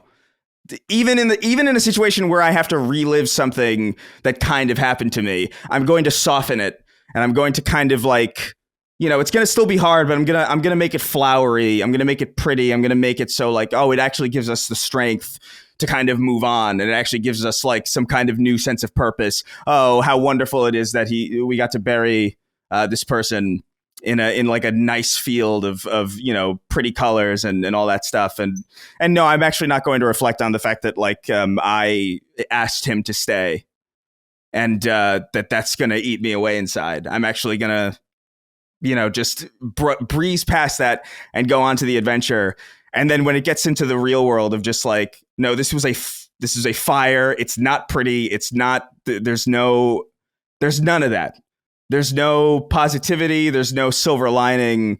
It really is just this need to run away, to the point where it really resonated with. I don't really have like a scientific reason as to why this works. You shouldn't have a scientific reason. I'm really curious, because one of the things I did react to is, oh God, it's that again. So you said you were talking about anime tropes and spiky haired characters coming from the ceiling, and most of us know what you're referencing. And to be fair, I want to say it's more the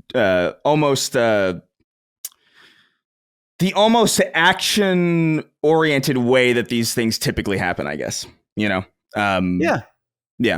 really what I'm pointing at specifically. I think I'm reacting to, like, this does fit the tropes for me in my head of your Pan's Labyrinths or your other media where you've got this high fantasy, interesting thing, and what we really want to talk about is a family's grief or whatever.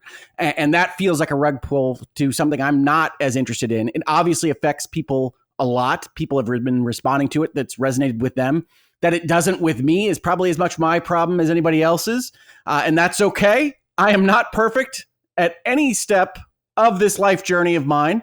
But I am deeply interested in what works and what doesn't work in storytelling for people. So I appreciate your answer, Chris.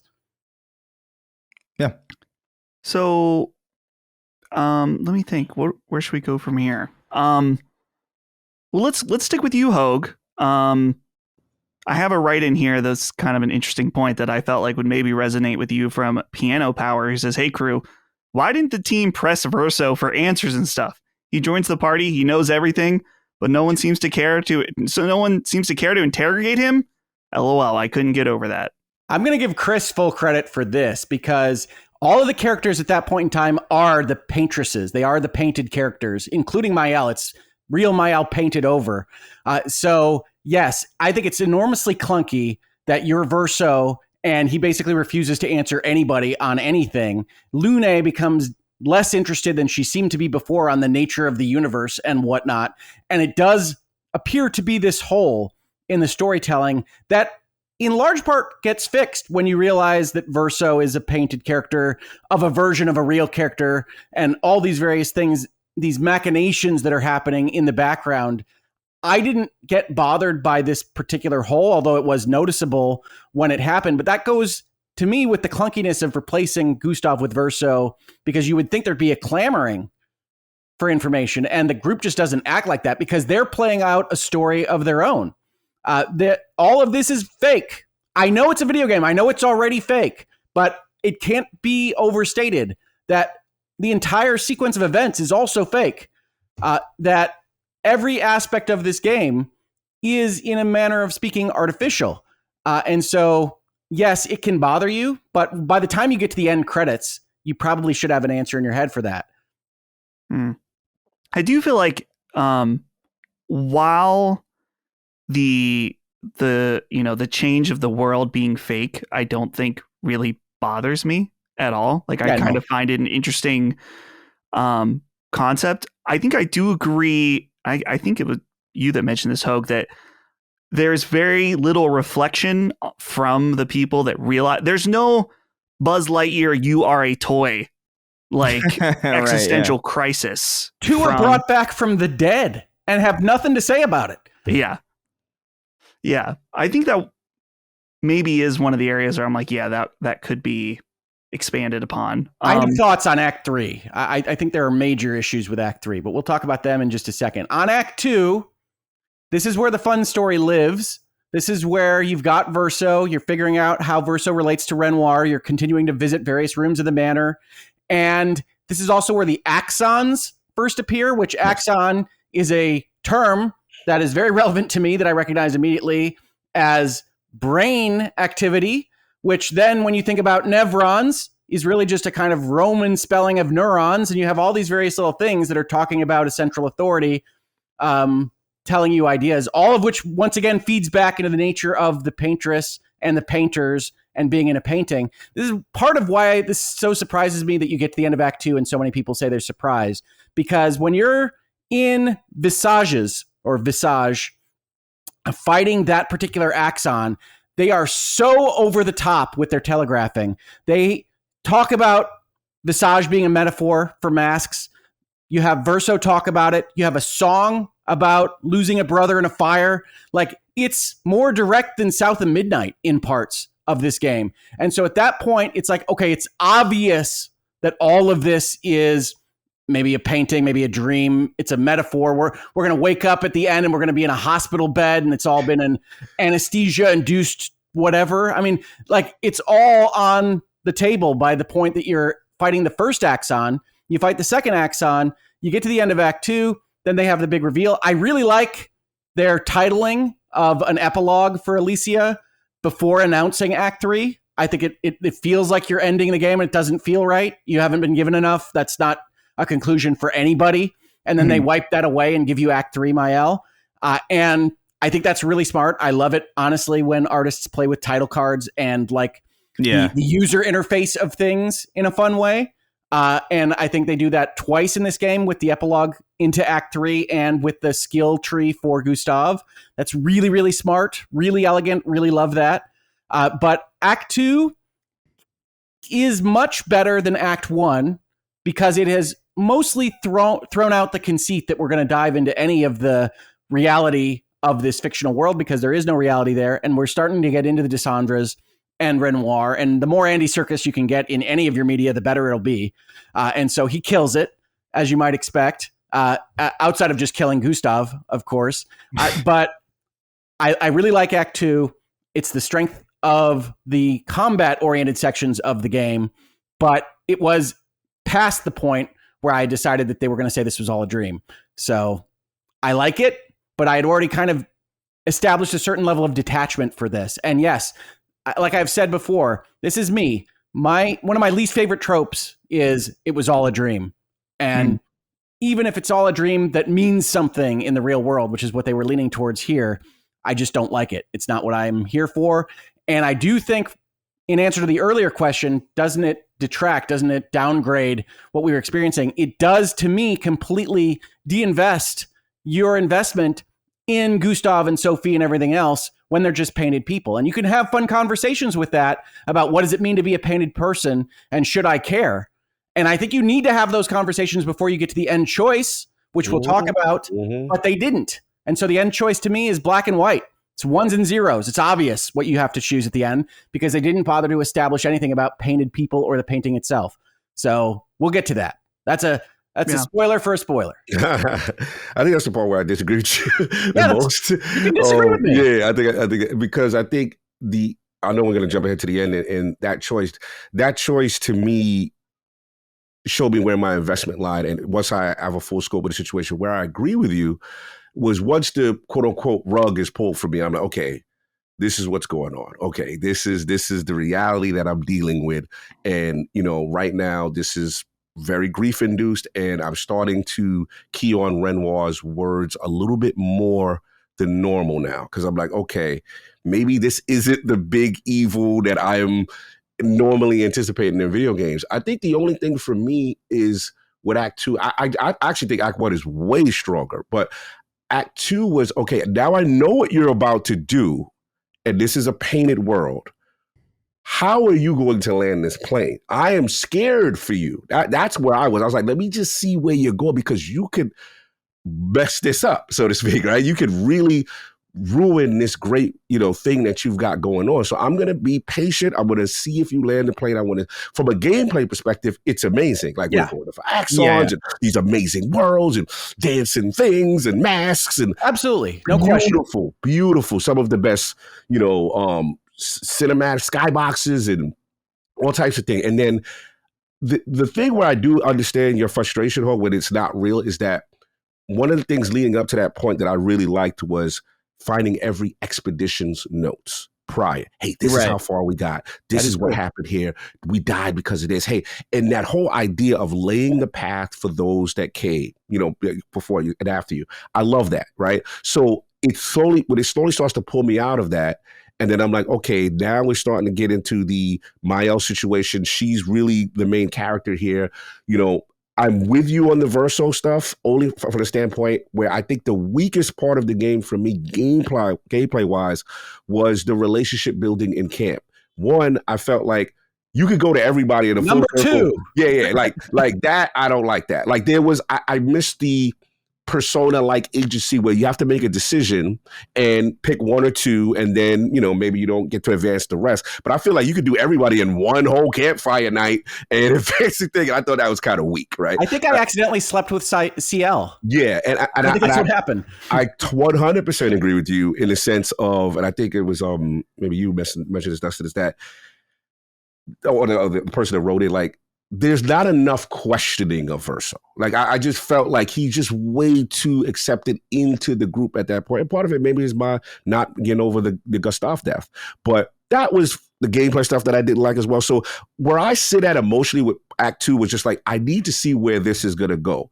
Because you could tragically mess up. Now, where I differ from you, Hoeg, is once we get to that realization and we get to the axons, we okay, this is what this is, right?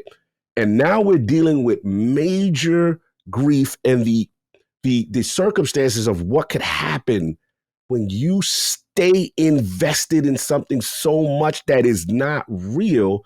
And now we got to get to these choices. For me, and I know I'm skipping ahead a little bit, that's where I had to sit on my screen and really ponder my choice on what I'm doing here. And I'll get into the reasons of why I chose what I chose. And I felt that had a profound effect on me. And that's where the game did land the player. Because I'm like, am I really going to do this or am I going to do that? And I sat on that screen for a while. So I might as well just jump ahead because I know we're going to Act 3 a lot. Yeah, Cog, you're on a roll now. Yeah. So for Act 3, the only thing I'll say to set you up just is that this is where Alicia Hoeg, okay, got it. It's just the way they say it. It's not how I've ever said it. Yeah. She's a paintress. She revives her teammates to go take on Renoir. And Renoir, of course, this is the I'm trying to help you. I'm trying to get you out of here. Being here will kill you eventually. But after a long battle, he relents and is like, I'll leave the lights on. And she says, oh, I'll come back. And Verso, despite not being real, knows that this is not the case. And this is where you have the choice at the end on who you're going to fight as in order to determine the outcome of this world. Cog, you were on a roll. I don't want to interrupt you too much. So this final decision, it's a lot. Talk to me about this, because I really don't think that this is a lot. I thought this was the easiest decision that I've played in a video game. Not for me. I was extremely selfish. The reason being is because during the flashbacks, and you see Alicia for who she really is. She's a burn victim who is a mute, who is brutally mistreated by said sister. I don't like the way she's talked to. I don't like anything about her real life, and has the guilt that she is responsible for the real life Verso's death.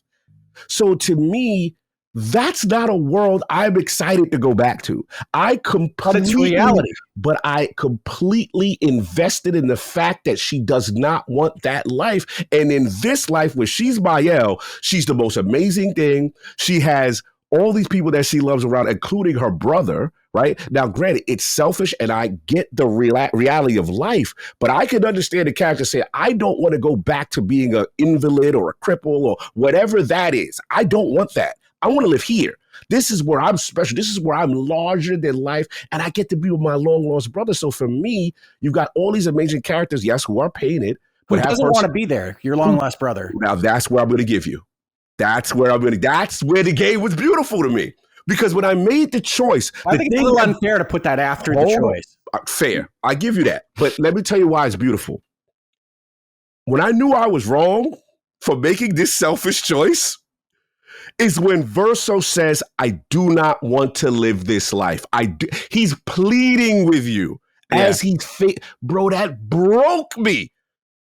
So and it's again really well acted. It's beautiful. So I'm sitting there, like, good.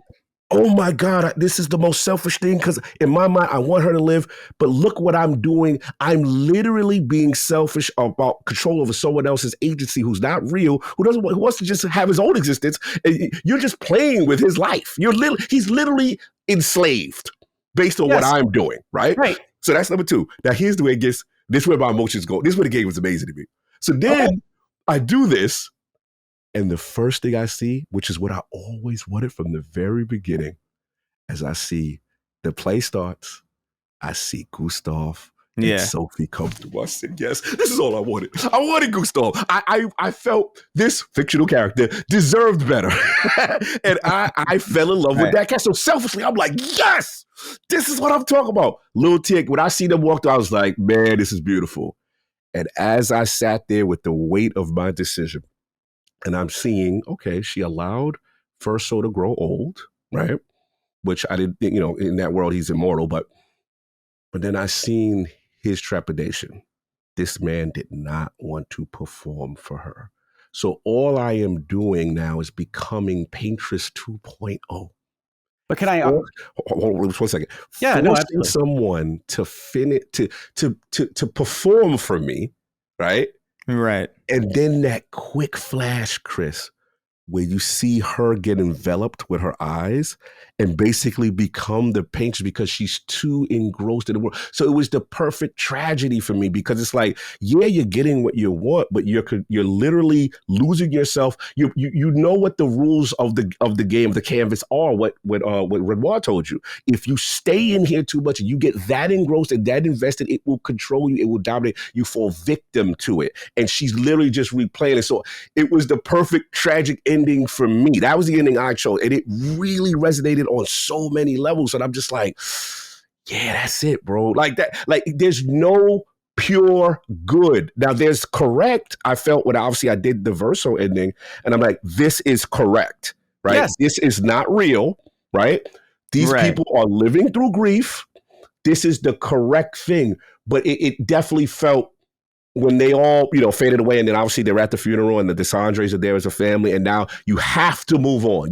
That is the correct canon, and there's no doubt about it. It was Absolutely. just one of those things that I was just like, I love the fact that even in that ending, there was still sadness. There's no good. There's no pure, perfect good. There's pain on both sides, and I just thought, I like that. I like that it wasn't just like, sunshines and rainbows and this is it and stuff like that. And the beauty of the representation of Verso's soul as the little boy to be like, look, you don't have to paint anymore. It's time to stop painting. Oh, beautiful, beautiful stuff. So okay. So I can, please. You have thoughts. Go ahead. I can fully accept the notion of I like the artistry of Mael the monster fallen as Paintress 2.0. I can fully accept that you like that ending. What I can't accept is the notion of destroy the canvas, don't destroy the canvas. That choice not being an obvious one, what the rightness is, right? Because this is every piece of media. This is every story. This is a normal kind of ethical consideration. It's the alcoholic saying, I'm happier with the bottle in my hand rather than facing the loss of my family. And that's not the right answer. Facing reality is the right answer. We see it in every story we've ever been told. And Verso is the clear right answer. It took me 2 seconds to make that choice at the end. So honestly, I would rather they have picked the ending that they thought was more appropriate for their story than pretend like there's that there's a choice here. But I can accept Cog that you like that there's this alternate ending where Mael is the monster sitting at the opera house. No, I get Chris. I'll let you jump because I see that you got thoughts as well. No, I mean, I think it's cool that the game allows you to make a choice like that. Even if I think like there is like a right choice and it is the Verso's choice, I do think it's cool that a game lets you do that. It kind of lets you make that decision, even. Because I looked it up knowing that it was going to like that can't be a good ending, right? So I looked it up. Because I wanted to see like what the fuck it was going to be. And it's like, damn, dude, that's a great ending. Like the aspect ratio shifting and like the black and white, and yeah, you see like Gustav and Sophie show up, and it's like there's like it's like solemn, but it's kind of like, oh, grab my boy. Daredevil, you're back. But to me, you can sell that ending if you establish what the painted people are, that you have a talk about existentialism, and like the French are good at existential philosophy historically. You could have had that conversation. I think they do establish what the painted people are by the prologue establishes what the painted people are. That's kind of the whole point of the game. I think is like literally like, okay, you have this right choice that surrounds people who are real, but who mean nothing to you because you don't know anything about them. You don't know who these. It's like a Last of Us situation. It's like, you care about Abby? Like, no, no, not at all. So like, I look at it kind of like a situation where it's like, okay, you're invested in all these fake people, but these fake people have like real relationships with each other, and like they have feelings about what's happening. Like even when you make the right choice and like everything starts to fade away, and you have Lune there, and she's just kind of like, that was just cold as fuck. It's like not everybody, like I guess from my perspective, the choice at the end was less about like right and wrong and less about like what's good for real life Mael or whatever, because I'm much like you, Cog, where I was looking at her real world and I'm like, why the fuck wouldn't you? Like, is it better to live and die in a fantasy than to live and suffer in like as a paralyzed, blind, mute? Like, I don't know, man. Like, I don't know if I would feel comfortable taking that choice away from somebody. It would be like going somebody in a hospital bed where they're dying and they're like, hey, you want to live like in VR for like the rest of this? It's like, fucking sure, why not? Kids are gonna say, why would I? What's the difference? Yeah, and so I like with that. Yeah. And then also just the who's Verso to make that decision either? Like, I don't know, like, because he's a fictionalized version of a real person, but he's just as fictional as like Lune and everybody else. So like, his soul is also trapped in the painting, so he does have an interest. I get, true, but like, I guess it's one of those things where like I'm thinking from the perspective of like, well, if I'm Verso, right, I'm immortal, I'm tired of this world. Like, I don't know, man. Me being like, I don't know, I guess I looked at it more of like from like every possible angle from the emotional perspective, where it's just like, man, would I I don't know, a lot of people's existence kind of depends on my continued. You can look at it as an inherently selfish decision also. Right. In a way, because you're immortal, but you're like, I'm tired of being immortal, thus everyone else should die because I'm tired of it, and you're just living through me. And then there's also the thesis of like what's, the people outside the painting are ostensibly fake compared to the people that I've spent the whole game getting to know. So like, it really was for me. I did sit at that screen for a while. I think I knew what the right choice was, but I wasn't sure which one I was going to really make for a little bit, because I was just like, well, these are real characters to me, and I don't give a fuck about like the writers and the painters. I really could I don't care at all about what's going on outside. But I think I ultimately did make the choice that I think it's Verso's ending, where you're made to face reality. And honestly, I don't feel good about that choice, because they're just sitting at that funeral, and then Mael's still ruined. She's like, I don't know, man. I don't know. I felt like both endings were mega somber. I think one was more sad because it was like a little bit more heavy-handed, but I'm not really all that convinced that there even is a good ending to this game. I think it's kind of like all very fucking depressing, and even the right choice, it just sort of, I don't know, man. It felt dire, and I don't know. I appreciated it. I thought it was very neat. I don't think there's going to be a game. I can't remember the last time I played a game that was this strange and this ballsy and this weird with itself. And it's been a long time. I think, if I can even, nothing's coming to mind really. That's why I think for me this is like this year specifically, like. This is my game of the year for sure. Like, it's not even like, there's not a chance. Like, I'm sure Death Stranding is going to be great. True. Right. But I don't know. Come on. I also was sitting at this last decision, thinking about it. And Holly didn't play, but she sat with me the entire time that I played this game. So she got the entire story too. And I'm like sitting there and I'm like, I knew what the right decision was, but I was having a very, very hard time making it.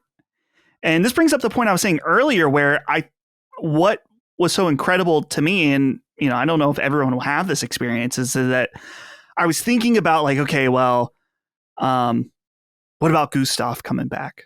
What about my crew being back? Like, I wanted to see them together so desperately. Yeah. And my point earlier is, and I thought this, I was like, they're not real. And they're not real in the game, and they are not real in real life for me. Yet I've grown this attachment to these characters.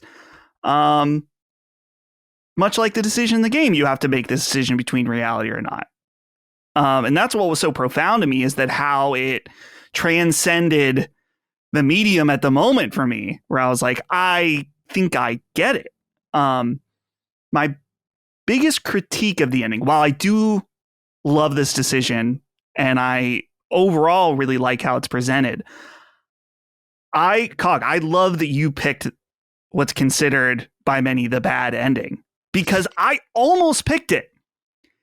And when I saw the bad ending after, I was a little disappointed because it's too definitive. I would have loved that a little more subtlety in that ending that has you questioning whether or not you made the right decision. When you see her face look all weird at the end, I was like, bad ending. They spelled it out. Right.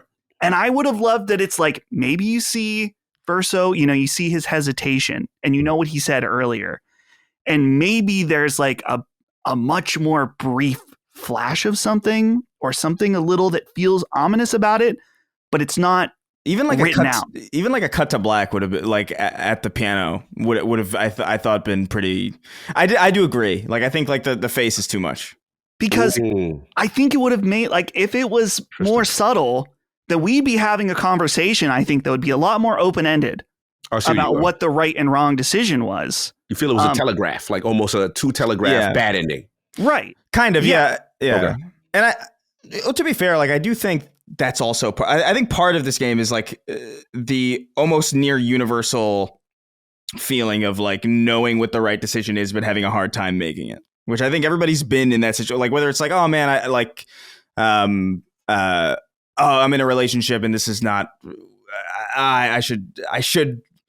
I should break up with this person because it's for everybody's good, but you know that that's going to be like, that's the right decision, but it's hard. Yeah. And it's like, it's uncomfortable and it's going to like hurt people or whatever, or like moving away. It's like, oh, I should move across the country or like leave my family to pursue this opportunity. It's like, oh, this is going to, you know, it's not just me being affected by this. I think like that's kind of a core part of the game is like understanding on some level what the right choice is and still kind of wrestling with it.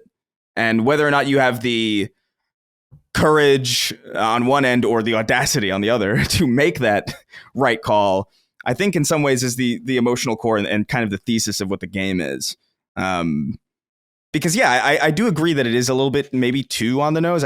Because I think it would have still been the wrong choice even without that frame, but it would have been a lot less it would have felt a lot less handholdy, I guess. It would have felt a lot less like the developer telling you that and more like them kind of leading you, you know, the black and white and the limited ratio, the kind of like tight, like the fact that they did the 4:3 or whatever, like the old school like full screen aspect ratio, I thought was really fucking cool because it tightened everything. It made everything like claustrophobic. There's really there's no wiggle room out of this now. Like you are, this is it. It's narrow. It's not this widescreen kind of adventure. Now you're left with just the sole focus on what you've done. I thought that was like a really neat choice. But yeah, I love that. I love that we all, or most of us, sat there, most of us, but all of us knew the right choice. I think is interesting. No, I'm fully willing to offer that I am a coldly analytical automaton that these kinds of stories are apparently not designed for. But I am so happy to hear your points and what you've had to say about this, because I can 100% respect, especially what Chris had to say about, you know, maybe the point isn't that there's an obvious right answer, but maybe the point is that there's an obvious right answer that's still hard to hit. Now, that doesn't happen for me because I hit whatever the threshold is for, okay, what's the appropriate answer? And then I just do it. And that's how I operate, both as a real person and in a video game sense, I guess. Mm-hmm. But I so appreciate the other perspectives on that, because I do think this game, you talked about the last frame of the Mael ending as being a little handholdy. I do think this game lacks a certain amount of trust that people are going to get what it's going for. And I found that especially amusing when there were so many thought pieces about how this was an adult piece of media that has so much trust in the players and the people following the story, because I don't find that with this game at all. So talking about the last frame of Mael being a little bit too much matches with my feelings on the Visage Axon and all the references to painting throughout the whole game and talking to the first Nevron and all these various things that happen that to me put the thumb too much on the scale for what could have been a more interesting, existentially philosophical, really smart, really adult story that unfortunately takes itself down a notch, either for understandability or what have you, whatever your reason for that thinking is. And it could have been great is perhaps the worst spot to land in for when I am enjoying a piece of media. I really like this game. It is not my game of the year by any stretch. And I wish it were. This is my wheelhouse. This is a turn-based JRPG with at least sketches, a possibility of deep thoughts on philosophical questions. That it doesn't land that plane for me is deeply upsetting. Just not in the same upsetting way that other people seem to be upset by it. So we have some questions here. I'm trying to figure out if we've already gone over them, because we've gone over a lot of different aspects of it. Let's see. Okay, let's go with this one from Jared R. Because I think that this kind of hit home for me. He says, "Hey boys, the game is obviously layered with many themes and messages, but one that hits closest to me was how we use art as escapism, potentially even coping. I know for me, things like movies, books, and video games have been extreme comforts, time of loss and personal tragedy. And much like Mael and her mother, I find myself sometimes slipping into them too far at the detriment of real life. I'd like to know if this hit for you at all. If you can relate to Mael or even her father in this regard. Can't wait to hear y'all's thoughts on the game. So yeah, I think that's one of the more interesting and impactful things about the game. I mentioned earlier, either you've experienced grief or you will at some point. And this idea of escaping and getting away is so deeply rooted into this game. And it's interesting too, just as, I mean, this is maybe an aside, but I know like one of the main comments or things that we hear from our audience is people are like, this podcast was my escape from the situation I was in, which is a humbling thing to hear and a thing that makes it feel like the things that we do are as much bullshit as in all of our podcasts. They can really help people when they need it. So I don't know, it's a little bit broad, but I don't know, Cog, what do you think about this idea of like the escapism and how that deals with grief? And it's kind of interesting that it's all within a video game, which is in a form of escapism, right? Yeah, well said, Dustin. I think, that's why I get the tropes really hit for me. And what's funny is as I'm playing it, and like I said, I hated Renoir from Act 1, early, and then, the beach scene, and I'm just like, but ultimately as I'm going through, I'm like, man, he is right all along. Like at the end of the day, we have to heal, we have to move on. And at the end, I understand, there is a thing of overindulgence into something where you can go too far. You can't do, and you're escaping the realities of what you need to deal with. And I think that's where it really hit hard for me because, sometimes video games and these things that we love, we use them as a form of escape. There's stuff that is our life that is so awful, or they just, we just need a little bit of a respite to feel good about things. And that's where art and video games and these things come into play. And it's really nice. But also there's the other side of it, right? Where you can overindulge and this becomes now a detriment. This becomes, you are not taking care of your responsibilities. You are neglecting things, even with my whole, health is wealth thing. And I'm like, hey, I got to earn the right, because if I sit there and I just play video games all day, my health will deteriorate. And that's why it really hit for me, this whole bit. And I thought it was a good message, to kind of put out there. And I get, I get where you go on Hoeg with the simplicity of it. And yes, we figured a lot of this stuff out, by Act 2 fairly early and stuff like that. But they did land it with me with grief. As someone who has lost so many people, man. And I guess I do. I know why. The Mael thing really hits for me because I know so many people with tragic, debilitating conditions. And I go visit them. And if I tell them this story and I present them this legit choice, they are Mael. They are going to stay in the painting. And I can't get mad at that person. I can't. I just can't. Because I'm like, if I'm brutally honest, what's the life, you want in that type of situation where you feel it's bleak as hell and no one can, interact with you in the way, a quote unquote normal person is, so to speak. So that's why, I mean, it's a great message. I love these kind of things, these kind of conversations inside, outside of video games and stuff like you said, perfectly. Dustin, a lot of us, we podcast, we do stuff where we provide escapism for others because like, hey, we listen to Last Day, we listen to Sacred, we listen to Dukes, you get us through the day. I know people, hey, I listen to IOP because I'm on a 5 to 6 hour truck ride, and this gets me through my day. I get it, so it just, I love these type of discussions and themes. So that's where I was at with this.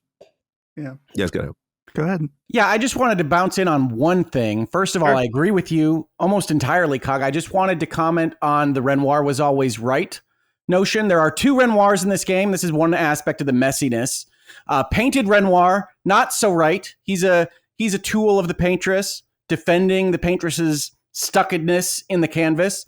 Renoir the father, real Renoir, however you want to frame him, is right? He is talking about Mael not succumbing to this addiction to the painting and to the canvas. And I think it is a useful conversation because I think escapism, distraction, is a perfectly valid and useful coping mechanism for a lot of things. I was in therapy for a long time after my medical adventure. And one of the things that I talked about was at that time, I was playing a lot of Diablo 4 in between rehab sessions and whether or not that was appropriate. And the conversation is always, are you letting it detract from anything else in your life? Because that's when it becomes a disorder. That's when it becomes a problem. And that's part of what I bring to the table when I'm looking at the Mael situation at the end, which is Renoir is saying, I can't live in this house with all these people trapped in a painting. You have to come back to reality. Renoir is obviously correct in that, and certainly obviously so by the time you get to the very end of the game. And yet you can still sympathize with Mael as you're doing, Cog, here, and much more effectively, I think, than the game expressed to me. I'm more sympathetic to her here, just sitting here listening to you. But by the time you're getting all those Renoir speeches, then you know that he is right.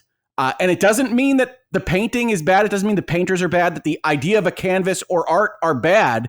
It means that like everything else in life, you can overindulge. You can get stuck. You can get sucked in too far into something, even when it's good.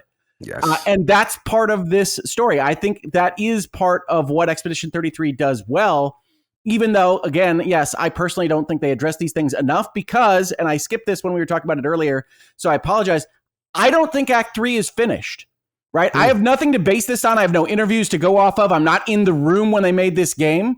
But Act 3, the greatest expedition in history, is premised around the fact that you and the team are going to go to these various piles of bodies and you're going to collect people, Avengers Endgame Portals style, to go fight all the bad guys in Lumiere when you get back. But it's presented in the game as a cutscene. And then you go and you fight Renoir in Lumiere. And I think that Act 3 was probably, at some point in the design of the game, a revisit of the locations you'd been at after this major revelation that none of it's real, along with campside conversations that maybe had more of the characters discussing this hugely existential problem that they now have, two of them being revived from the dead. And I think all of that was cut. I think the result of the game is still effective. I think it still works, but it is missing that part of the story where you'd have, especially people like Lune, saying, holy crap, we're in a painting. I was dead. Like, she is the scientific, analytical thinker, and she never has anything to say about any of this. It's crazy. So I do look at this and say, Act 3 is weird. It's just a cutscene and then an ending. And I suspect that whole open world part of the game where you've got the full flying SKA was going to be something more at one point in time, and I think the game would have been stronger for it. But games, like every other piece of art, have commercial realities. They have to get done. So I think it got stripped at some point to what we have in the current game. I think it still works, but I think it works a little bit less well than it might have. Yeah, I think that makes sense. Because I mentioned earlier, there's very little discussion of the. I referenced Toy Story with Buzz Lightyear, that whole, which is so. Let's just Toy Story for a second. That movie's fucking crazy, especially since if it's the first movie you've ever seen as a kid, and like the long term impact of it. But yeah, Chris, I want to throw it to you to talk about the grief and the escapism part of it. And one thing that I was thinking is that a lot of the escapism and the grief aspect too is about like this cyclical nature of how it can it sucks more people in, as where of course there's Verso who dies tragically, and in a way, the mom also kind of in a way is dead, and because she cannot get over her grief, she's no longer the person that she was. And of course, then that translates to Mael and Lucia about how she's also sucked into the cycle of grief. And it takes, ironically, someone from the inside with Verso to forcibly break that cycle. And for me, it's very I guess it's relatable and not relatable in that when dealing with grief, there almost needs to be the person that is the stronghold that can that makes sure the cycle doesn't happen. I know that was something that was important for Holly and I early on, that I knew that while I was dealing with a lot of grief, that if I was at the same level of her, it would be the destruction of us. I mean, quite frankly, you know.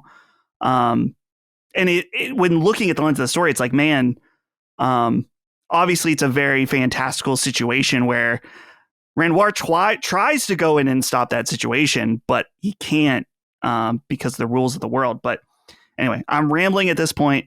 Chris, any other thoughts?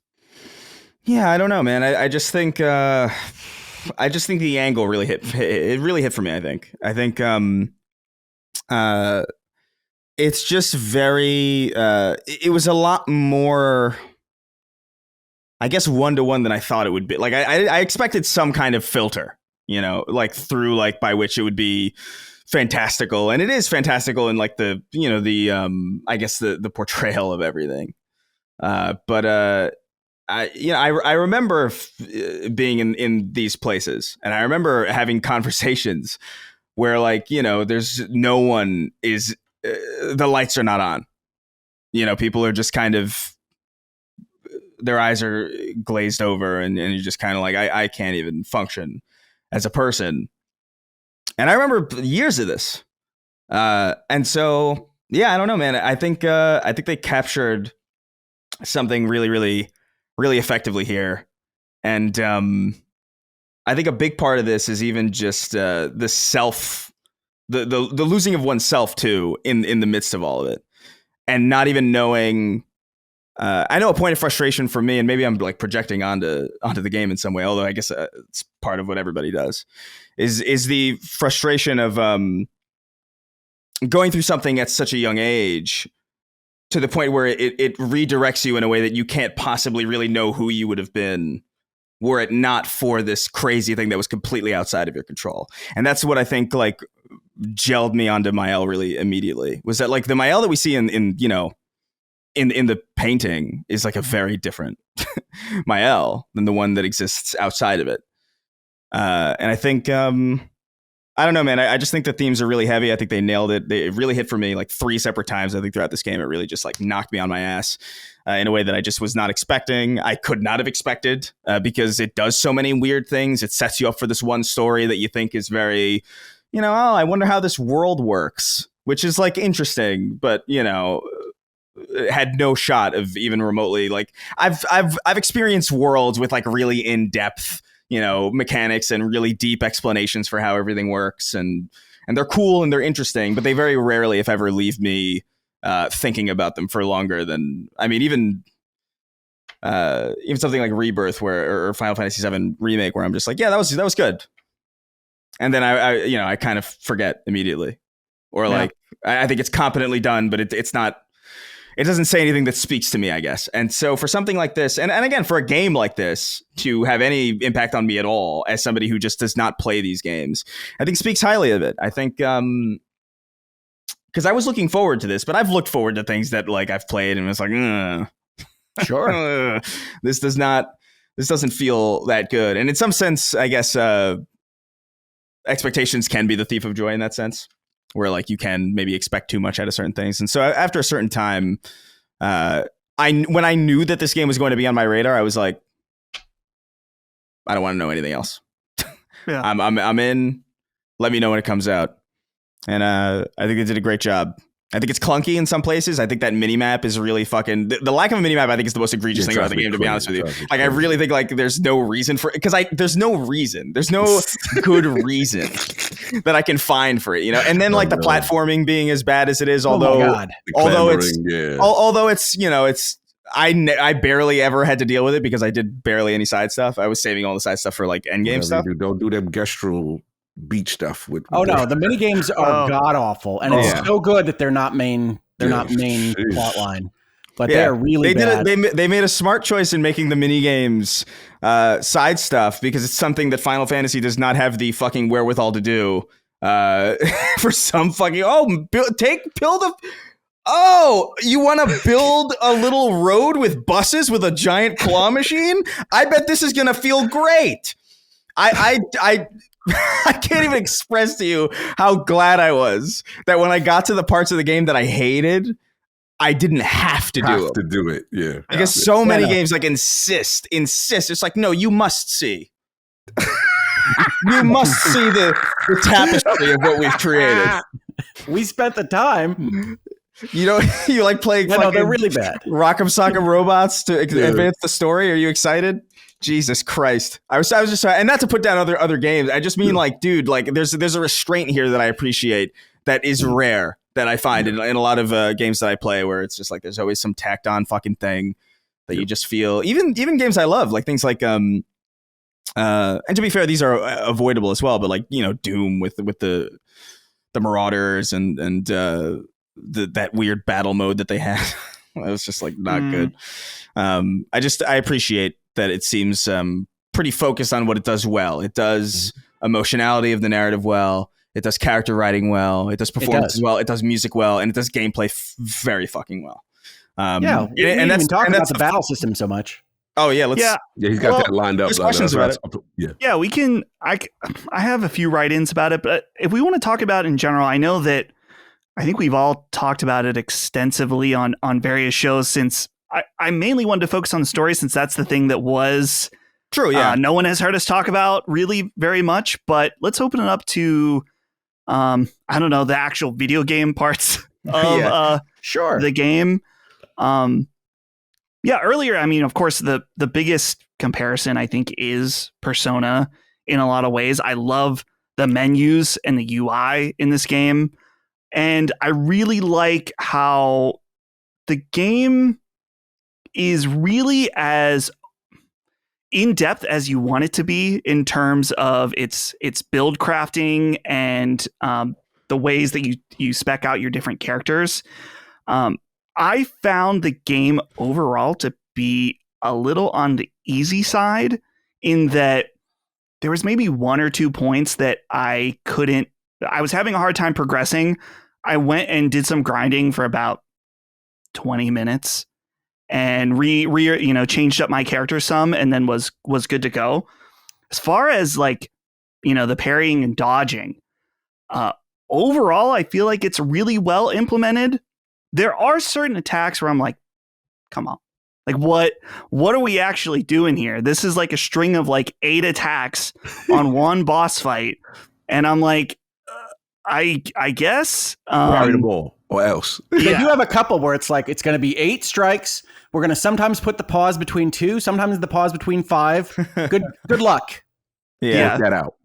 And then there's like one attack where he's like, it'll like it seems like it's going to go, but not quite, or it's just like a few seconds longer, and I'm like, okay, like some of that here and there is fine, but there were certain points I was like, I get it. Okay. It reminded me of those little, whenever you go into the dungeons in Elden Ring, those little guys with like the sticks that would like run at you and like kind of drag. And then it would like be this awkward, this incredibly awkward timing where you just like, I don't think I still don't think to this day I ever got the timing right on those guys.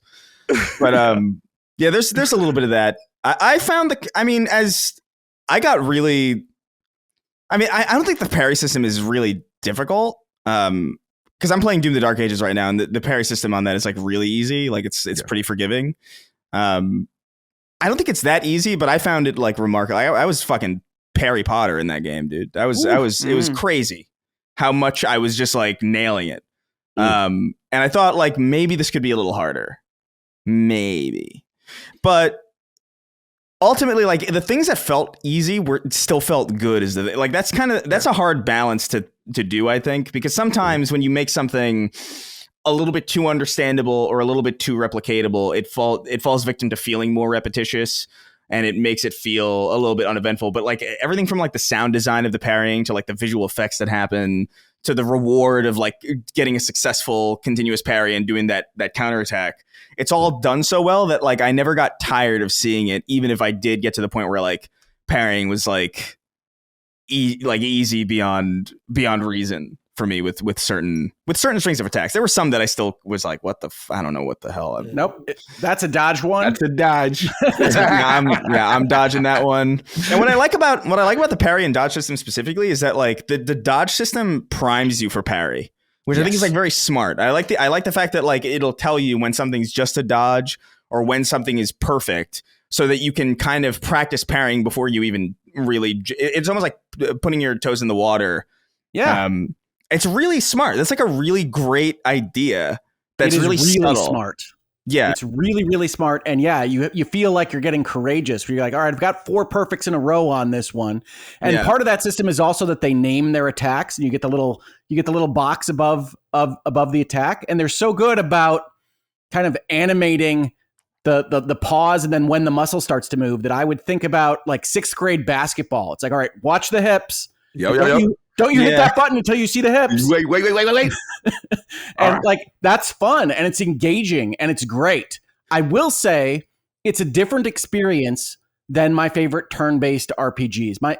The reasons that I love turn-based RPGs is usually because I really love setting up that build. I really love thinking through the strategy and having almost a chess-like association with what I am doing. This doesn't do that. It can't do that because, frankly, the build crafting is really cool, and putting the Luminas and Pictos on different people is really cool, and the fact that everybody has their own resource and trick is really cool. But if you can't get that timing, and God knows I'm not Chris, you're just going down, right? So every area of this game, without its mini maps, is kind of crawling forward, seeing what this guy can do, dodging until you start seeing some perfects, and then saying, all right, now's the time, because countering is so much more efficient than not countering, that you have to try to get up there as much as you can, unless you want to just spend your life in this little corner of the dungeon. And so there is a certain amount of flattening of the experience there where I miss some of what I love about turn-based games. And I think part of the reason that you're getting so much positive feedback and so much of an audience for this game is that it does ditch a certain feeling of turn-based games that I tend to like and I tend to appreciate, and that's fine. This is different. I think this battle system is great, but it does flatten it out a little bit. The other thing I wanted to say in response to Dustin that I hate this user interface. I think there's so many places where there's little issues, like reviving a person. I can never tell which person I'm reviving because it's just a bar hovering in midair. Yeah, it's not as pronounced. Yeah. And the Pictos and Lumina screens are so big that when you enter them, it's very difficult to tell what you're even highlighting. Like, there's little choices with how they're showing where your cursor is and how these menus actually work that I think could get cleaned up. It very much feels like a first draft of some of these menus. But those are minor inconveniences to what I find to be a very engaging, very effective battle system. You put that on the art, you put that on the music, and it's easy to see why this is such a popular game. It's an incredible experience in so many regards. Yeah. Oh, please. Just real quick, I actually do agree with you on the actual mechanics of the UI is not always great, because I totally agree where I revive the wrong person.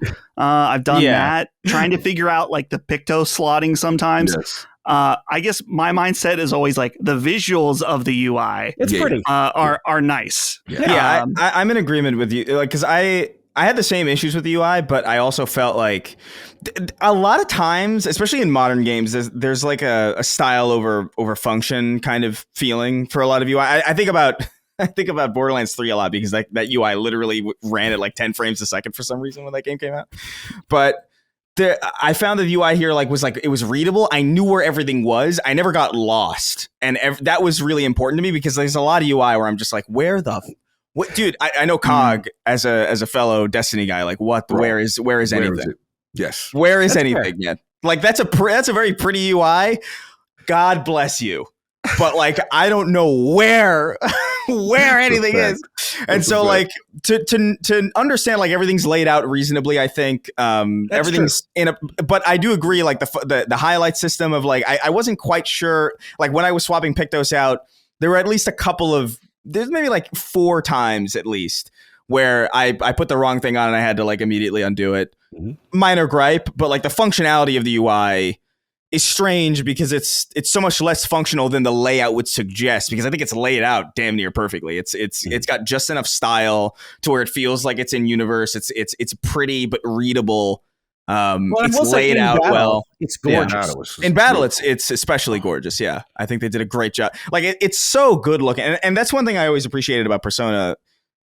Even as somebody who didn't really necessarily like playing a true like staunchly turn-based game, I feel too detached from those games. But the layout was always great, and so to see that kind of style grafted onto something that's a little bit more involved was very nice. And as somebody, and I think I see a lot of questions from people like being like, oh, is this a good, like, I'm not into turn-based games at all. Like, is this a good recommendation for me? I think absolutely. I think I'm like, I don't think it feels turn-based. I am the poster child for that.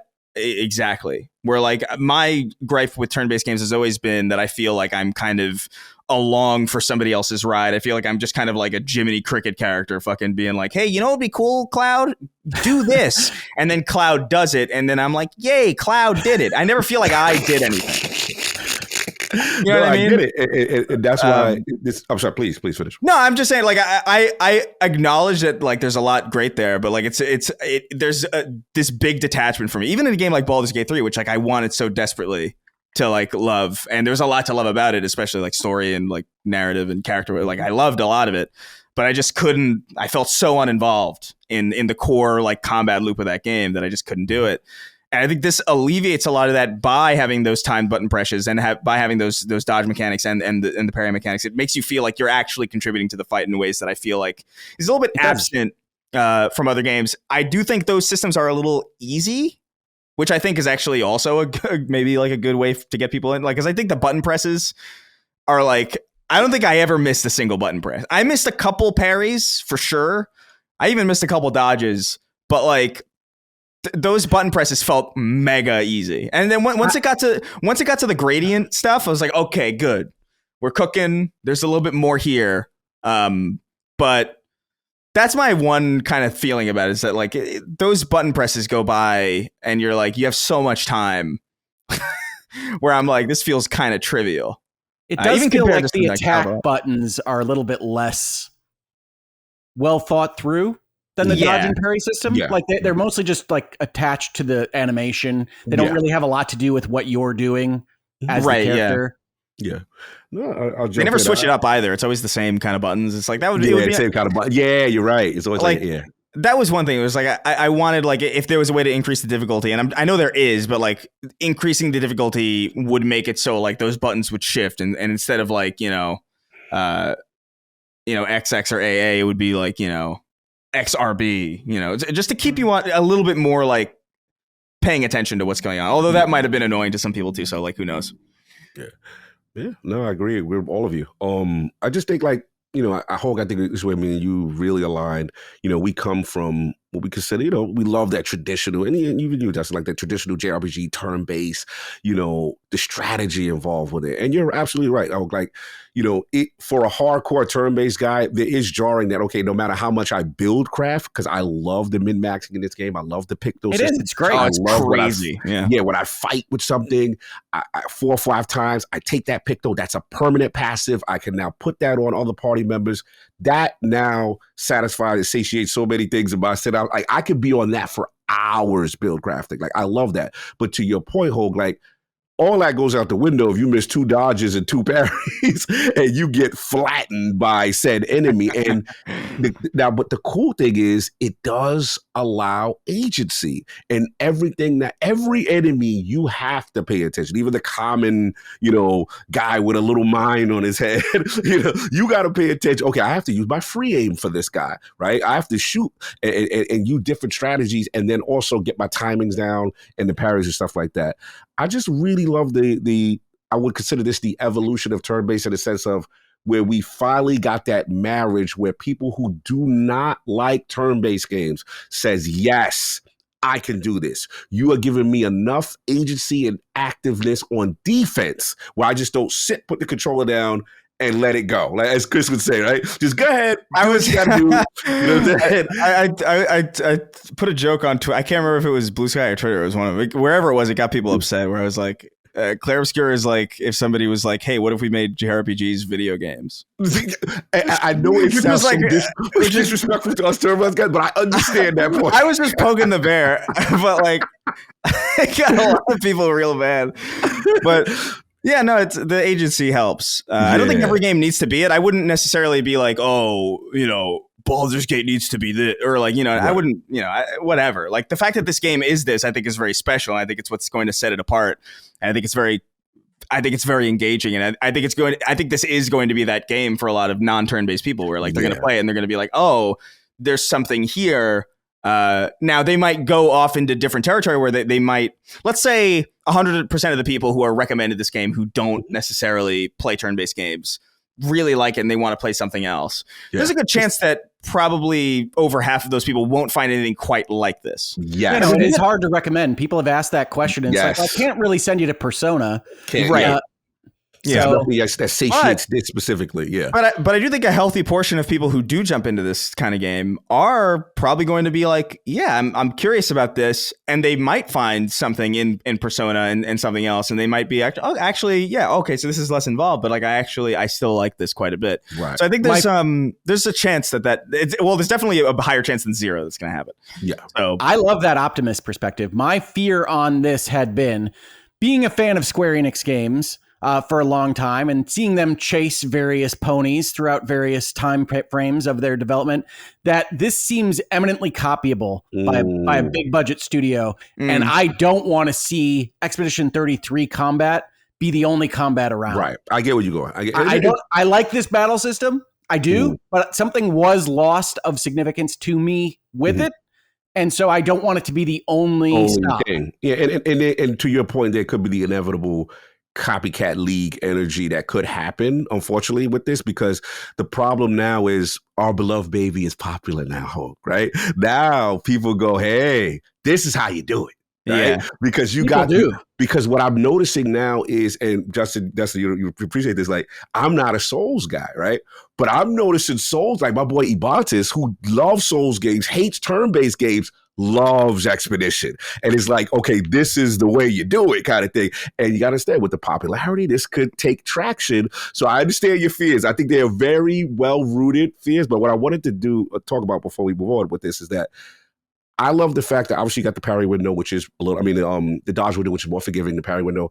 But what I really love is also the jump attacks, right? Oh yeah, the jump dodges. Yeah, to me, it is so satisfying when it says Expedition 33 has countered the move, right? It feels good. Like there's something about the feeling of the successful parry. They get it done, and then we also talked about every character has their own individual build-up thing. Like Lune has the stains.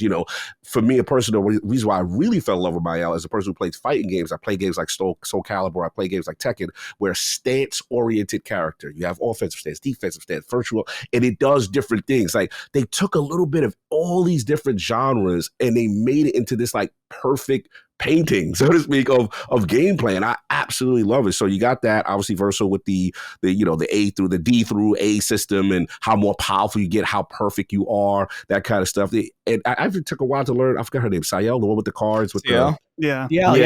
Like that's Dealer. Yeah, that's Dealer. So it's just I ignored CL the entire time. Oh, whoa! Like I really like. I'm not even one time. No, so I think I picked her once when I had to, and I was like, look, man. Oh, you one of them Expedition 33 makes their final stand dudes, and that's the only time. No, I literally the game got to a point where like they were throwing characters at me, and I was like, these are cool. Like Minoko, like I loved Minoko's like battle music specifically. Like, oh my god, it's so good, and his gimmick is interesting. But I kind of got I got so comfortable and so good with Mael, Lune, and Verso that I was like, I would try to swap them out every now and again, but like I can never quite get a handle on CL for whatever reason. And Minoko was just like, I was like, look, respect to you. I use Minoko the fortune thing. I use Minoko because I do feel like there's a lot of cool things. There's a lot of cool shit that you could probably do with that character, but like I was just like, it felt like I was like, this is a lot for me right now.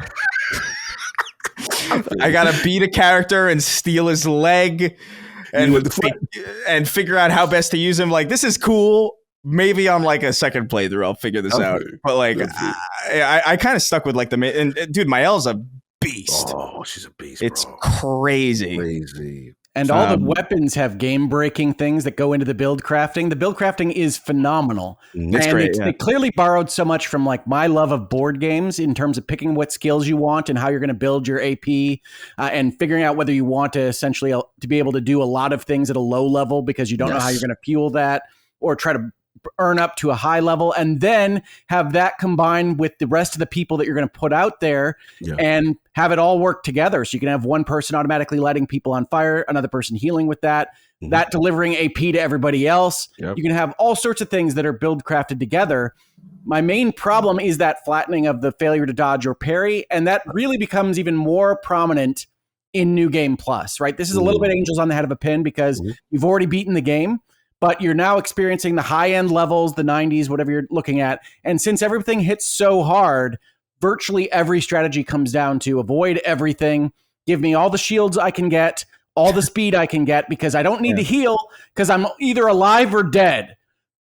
And there is this kind of significant flattening in the systems when you get to that level. It's not necessarily their fault. It is the New Game Plus, but you do see it in that environment. And I wish it were maybe not the way.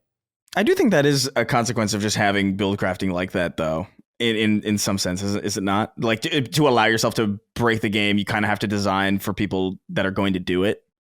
Maybe a little bit. I don't know how to solve that because I am not a professional game designer, but I do think there is a notion of so many enemies either eat you or dissolve you or swipe everybody and silence everything, so anything you've built is gone, that if you're not avoiding everything, you're dead. So like most of my New Game Plus end screens are like however many millions of damage that I did, maybe 0 damage coming in and 50 dodges or parries, whatever the avoidance technique I was using.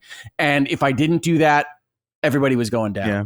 I'm a little sad that they nerfed that one. Wasn't there like a sword? Yes. That they nerfed. It did like 14 million damage or some shit. Some crazy shit like that.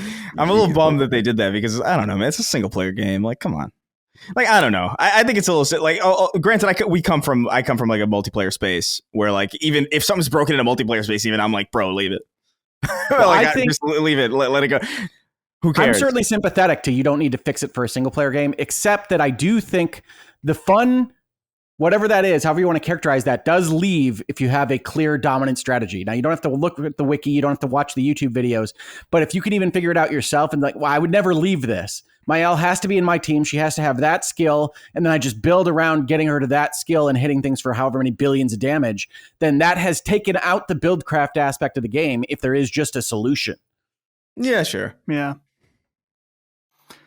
I like when you have to do the jump dodge and then you can do the little tack. You're like, gotcha, bitch, right in the middle. Yeah. Very nice. Yeah. It's good stuff. Is there anything else we want to talk about? Because I mean, we've talked about like there's a question about the mini map. We've talked about how there's no mini map. It's kind of annoying. I guess we talked about the world map a little bit. I don't know if there's anything else we really want to say there. Well, the mini map concept, I do have one more thing to add on that same kind of flattening basis, which is I like these environments. They all have that rule of cool. They're all very vibey. They all look great. We've talked about the art, but because they swirl around, because you're looking at the shortcuts, if you want to see everything, I do think you wind up doing what I do in dungeons, which is put your right hand on the right wall or put your left hand on the left wall, follow it along, and you'll see everything eventually. Right. But when that's the only solution without a mini map and because everything's curving around, that winds up being every dungeon is the same. You're fighting different things. You're dealing with that aspect of it, but the dungeons themselves are okay. We're going to loop around. I'm going to follow to the right or I'm going to follow to the left the whole time. However many minutes it takes me to get to the end, that's the same experience every time. And I do think that the way they've designed these and without a mini map especially result in that. I know in interviews they've said, well, we want people to pay more attention to the environments and whatnot, but for the most part, I'm picking a direction and just continually going that direction throughout the entire dungeon run. Yeah. My counter, because I think I saw that they said that they wanted people to be more invested into the environments. I'm like, but the design of the environments just simply is, I mean, they are visually impressive and I like seeing them, but the actual layout of them is not good enough to lack the mini map. In my opinion. I agree. Like, there's not enough specific like landmark things that they put throughout these levels that would indicate that would assuage any desire for a minimap. Like, it's not like, oh, that's where the big neon sign is, or that's where like the church is. It's always like, no, this is all kind of the same architecture, and you know the passageways between them don't really feel all that different. Yeah, it was. I found it egregious.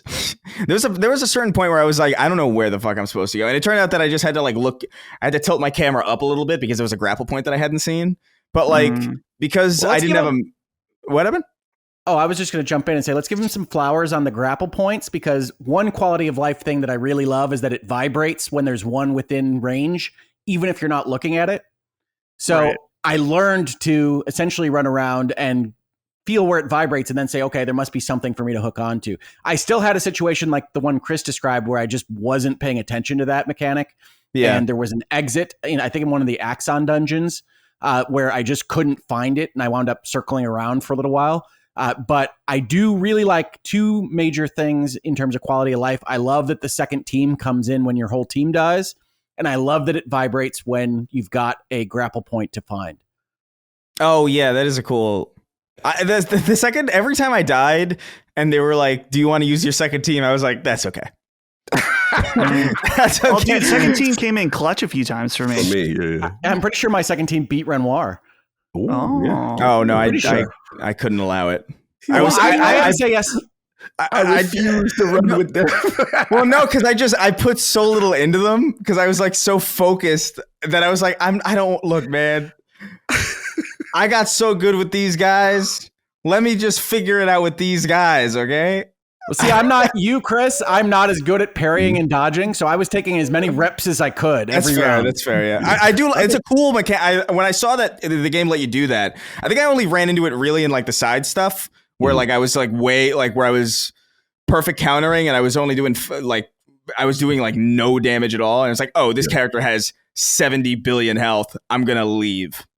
And then that was the only time where I really found myself with the second team coming in, and then I would still die anyway, so it was pointless. It is funny about those numbers, right? Like there's no point in running a lot of the end game stuff and certainly the new game plus stuff without painted power. I almost wish that they could have worked that in a different way than 5-point Picto, because it's just like I have to remember to put it on everybody because 9,999 is not even worth my time. Why are you wasting my time, character? Put on painted power. It's baby damage. It's crazy. But once you get that, like, I was happy to see that, like, because I remember early on, I was like, man, there's a damage cap. That's lame. And I was really happy to see it just like, wait a second. You've thought about this, it seems. Yes. Yep. It's good. Well, boys, any final thoughts? Any remaining things that we want to touch on before we go? My final thing, I love the SKA plush at the very end of the one ending. Yeah. I love that the idea is that it was Verso's toy that was painted in the world and created. That was so cute. Love that. It is cute. But yeah, any other final thoughts as we wrap up here? Let's who do we want to start with? Who's feeling passionate? I don't know. I'm ready. Sure. Yeah. Well, I just talked about two quality of life things that I really love. I really love The Last Stand of Expedition 33. I also really love like the little bits, right? It's called The Last Stand of Expedition 33. I love that every time you click through the battle results screen, it doesn't just say continue. It says we continue. And it's such a small thing, right? It's 2 letters, but cool. It's the continued affirmation of one of their big suicide sayings, right? Tomorrow comes, painters must fall. For those that come after, we continue, all this good stuff. I love that. And I also want to give them full credit for the visual customizations, right? There are so many good, really wild, different looks for all of these characters. They're all findable in the game, and they are all not paid DLC, right? Those could have so easily been a Gustav pack or a baguette pack. Yeah, like, most publishers, most developers would sell them to you that way. But this is a throwback to the way we used to play games, kids. You used to go fight mimes in the street and get the rewards that dropped out of them. That's what happened. And so it's great. It's great to see it in a game of this caliber that's getting this much credit, this high level of popularity, that you can see that you can, in fact, run a game studio and give out this kind of stuff without cutting your knees out. Dude, the mimes freaked me out, man. When I saw They're freaky. when I they're supposed to say, especially the way they moon, Oh, yeah, the way they moon run at you is fucking like the most distressing thing ever. But yeah, no, like the side, the outfits are cool. I don't think I really found too many because I didn't do too much side stuff, but I found some pretty good. Like I found this I don't know what it's called, but I think it's an all white getup. Yep. For Lune and Verso, and I was like, this looks sick, dude. Nice. But shout out to the core design of just the costumes in general. Like the expedition outfit is sick. Yeah, it's a good looking outfit. But black with gold highlights is just a good choice. Yeah, you add some purple. It's a great look. But I think the one thing I would say is just like a big shout out to the studio in general, and for and not only just for just making a great game, but making a great game that I think is paced exceptionally well. Like I can't even tell you how many times I play a game and I get to my end point with it, and it just kind of keeps going, and it just feels bloated, or it just feels like it just doesn't respect your time, or it feels like there's a lot of stuff in the game that they very easily could have cut, but they refused to cut because they spent a lot of money, and damn it, you're going to see it. I love that this is a game that you can beat in less than 30 hours, and it's an RPG. It reminds me of this, it reminds me of late 360 time, like Mass Effect 2 kind of era of like RPG, where it's like, yeah, you're going to get something meaty and really enjoyable, and you're going to get something really resonant, and it's not going to take 200 hours. And that's going to be a good thing. You're in fact going to want more of it, and you're not going to have more of it. And isn't that great? Isn't that wonderful to be left wanting, as opposed to just finishing something and being like, man, that ended for me 50 hours ago. Mm-hmm. Yeah. Props to them. I know I appreciate that immensely. And I think it's one of the things I appreciate about it most, honestly. Yeah. Cog, closing thoughts. Yeah, man. It's one of the feel-good stories of 2025. It just, I love to hear these stories of developers kind of almost punching above their weight. And then when you hear the story of how things are getting put together, and like, we were disgruntled at Ubisoft. I decided to leave, and I decided to randomly, put some people together who automatically believed in my vision, right? That's really cool. And then obviously, I'm such a stickler for video game music, and I cannot give this soundtrack enough kudos. Now, people can make the argument that there may be individual songs in other video games that may be better or outshine individual songs. Fine. But as a collection of songs, as a soundtrack, this is orchestral elegance. This is, the game is lit when you got the title of the game in a song. Clair Obscur.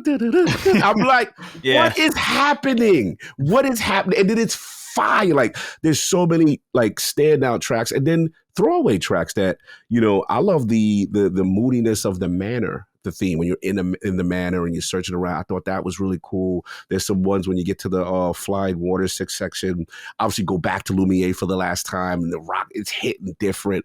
There's so many things that outside of music, this thing is just, outside of video games, this thing is just trending from a Spotify standpoint, from one of the top soundtracks. So they cannot get enough credit for just that in general. But ultimately, I just love the fact that people are trying turn-based. I think that is super cool overall for the culture of video games, and how they were ballsy, and that you could tell they love some of the greatest JRPGs. They had their influence. They made their own style with the Pictos, and then again telling this really heartfelt story. So prior to this game, I had Kingdom Come Deliverance 2 as my game of the year. And I love KCD too, don't get me wrong.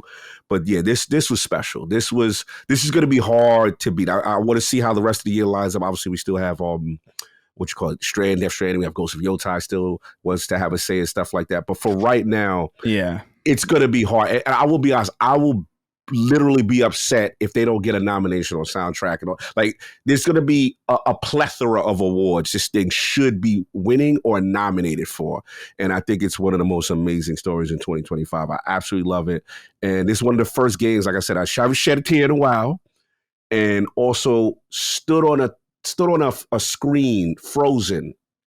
What am I going to pick? What am I going to do? I haven't felt that way in a while. So yeah, shout out to them. Stanford, they did that, man. For me, this was amazing stuff. Yeah, I totally agree. Definitely my game of the year so far. And Chris, you mentioned Death Stranding too. It's going to be tough. It's going to be hard. But Like, maybe. I mean, all due respect to all the games coming out this year. I'm sure there's going to be a lot of great stuff. I can't imagine anything really hitting me in this way going forward. Like, because this happened so rare. This happened like maybe like 3 times in my life. You know what I mean? Like, it was like the beginning of The Last of Us. I think the midpoint of probably Gears 2. Which I think everybody's probably aware of what I'm talking about. But like, and this time where I'm just like, what the fuck? This happens so rarely that I'm like, unless something's going to do this to me again, which I don't know, man. Stranger things have happened, but like within a couple months, like, no, Ghost of Yotei doesn't have a snowball's chance in hell, quite frankly. Like, I'm sure that game's going to be great, but Death Stranding is in that ballpark. The first one was hitting in that genre, at least. For sure, yeah. No, I think it being a sequel though is probably going to. I think there's something special about this because it is so new and it isn't based in anything that has existed before. It's like inspired by a lot of stuff, but everything coming out after this is like previously I would have assumed like Doom would have been my thing, and I'm loving Doom, but like it's not even close. You know, like I almost love everything about this new Doom, controversially, but like no. I mean, it's a good year. There's a lot of good stuff. Good year. Yeah. All right. Well, that wraps it up for our spoiler cast here. A nice, we did it. 2 hours, 45 minutes. We're all still friends here at the end. Feels good. See? I'll see if I'm talking to Hoeg after. Yeah. Okay. You're getting befriended. Big Hoeg. Yeah, you can leave your plaudits for me in the comments, everybody. I'll read them eventually. I know that you're all enthused about my position on this game. Hopefully you can recognize it as nuanced as I intend it to be. I enjoyed this. I like that it exists. I am glad I got a chance to play it. I hope not every JRPG becomes Expedition 33, and I have my issues with its story. But it is so impressive for any game in 2025, but certainly for a game from a small team as a debut title. It's insane. No doubt. Yeah. Quick spicy question before we wrap. Hoeg, Yeah. What is your, being that we know how you feel, what is your current game of the year since this is done? Kingdom Come. Oh, you got KCD too. Okay, got you. I thought you were going to say maybe Split Fiction or something. Okay, Split Fiction is up there. It's up there. I think it's Kingdom Come Deliverance 2. Honestly, the DLC just dropped for that. I just started playing it again. And it's like it's on a different plane of existence from most games for me. It's the simulation RPG king. I'll give you that. Yeah. The other thing, too, for the listeners out there, if you hated this spoiler cast, as I mentioned earlier, there will be another one coming. I know that Brad, Gene, Maddie, maybe Colin. I know Mike is also playing. He gets off his butt, yeah. Yeah, there are many other people in the crew that have many things to say about this game. So I don't have a time frame on that, but it will be coming. But for this one, for listening, thank you. We appreciate you guys. If you're hearing this at release, that means you're a patron over at Last Stand. So we really appreciate you. You guys let us do these kinds of things, and we will always be grateful for that. If you're listening on free feeds, whoever knows in the future, you can have early access, or not early, immediate access to these spoiler casts if you sign up at patreon.com/laststandmedia. We'd really appreciate it. And of course, you get early access to all our different shows and the likes, be able to write in and things like that. So that's it. Thanks, everybody. From me, Hoeg, Cog, and Chris. We'll see you later. Sacred Symbols, a PlayStation podcast, is a product and trademark of Last Stand Media and Colin's Last Stand LLC, and is proudly recorded in the USA. The show is conceived by, is written by, and is directed by me, Colin Moriarty. My co-hosts are Chris Raygun Maldonado and Dustin Furman. The show is produced by executive producer Dustin Furman. All of Last Stand's theme music is by my best friend, Ramon Narvaez. As you know, all of Last Stand's shows, including Sacred Symbols, are fan-funded on Patreon at patreon.com/laststandmedia. The following names are at the producer level on Patreon, our highest tier, and we're grateful for your thoughtful and kind contributions to our independent endeavor. Thank you.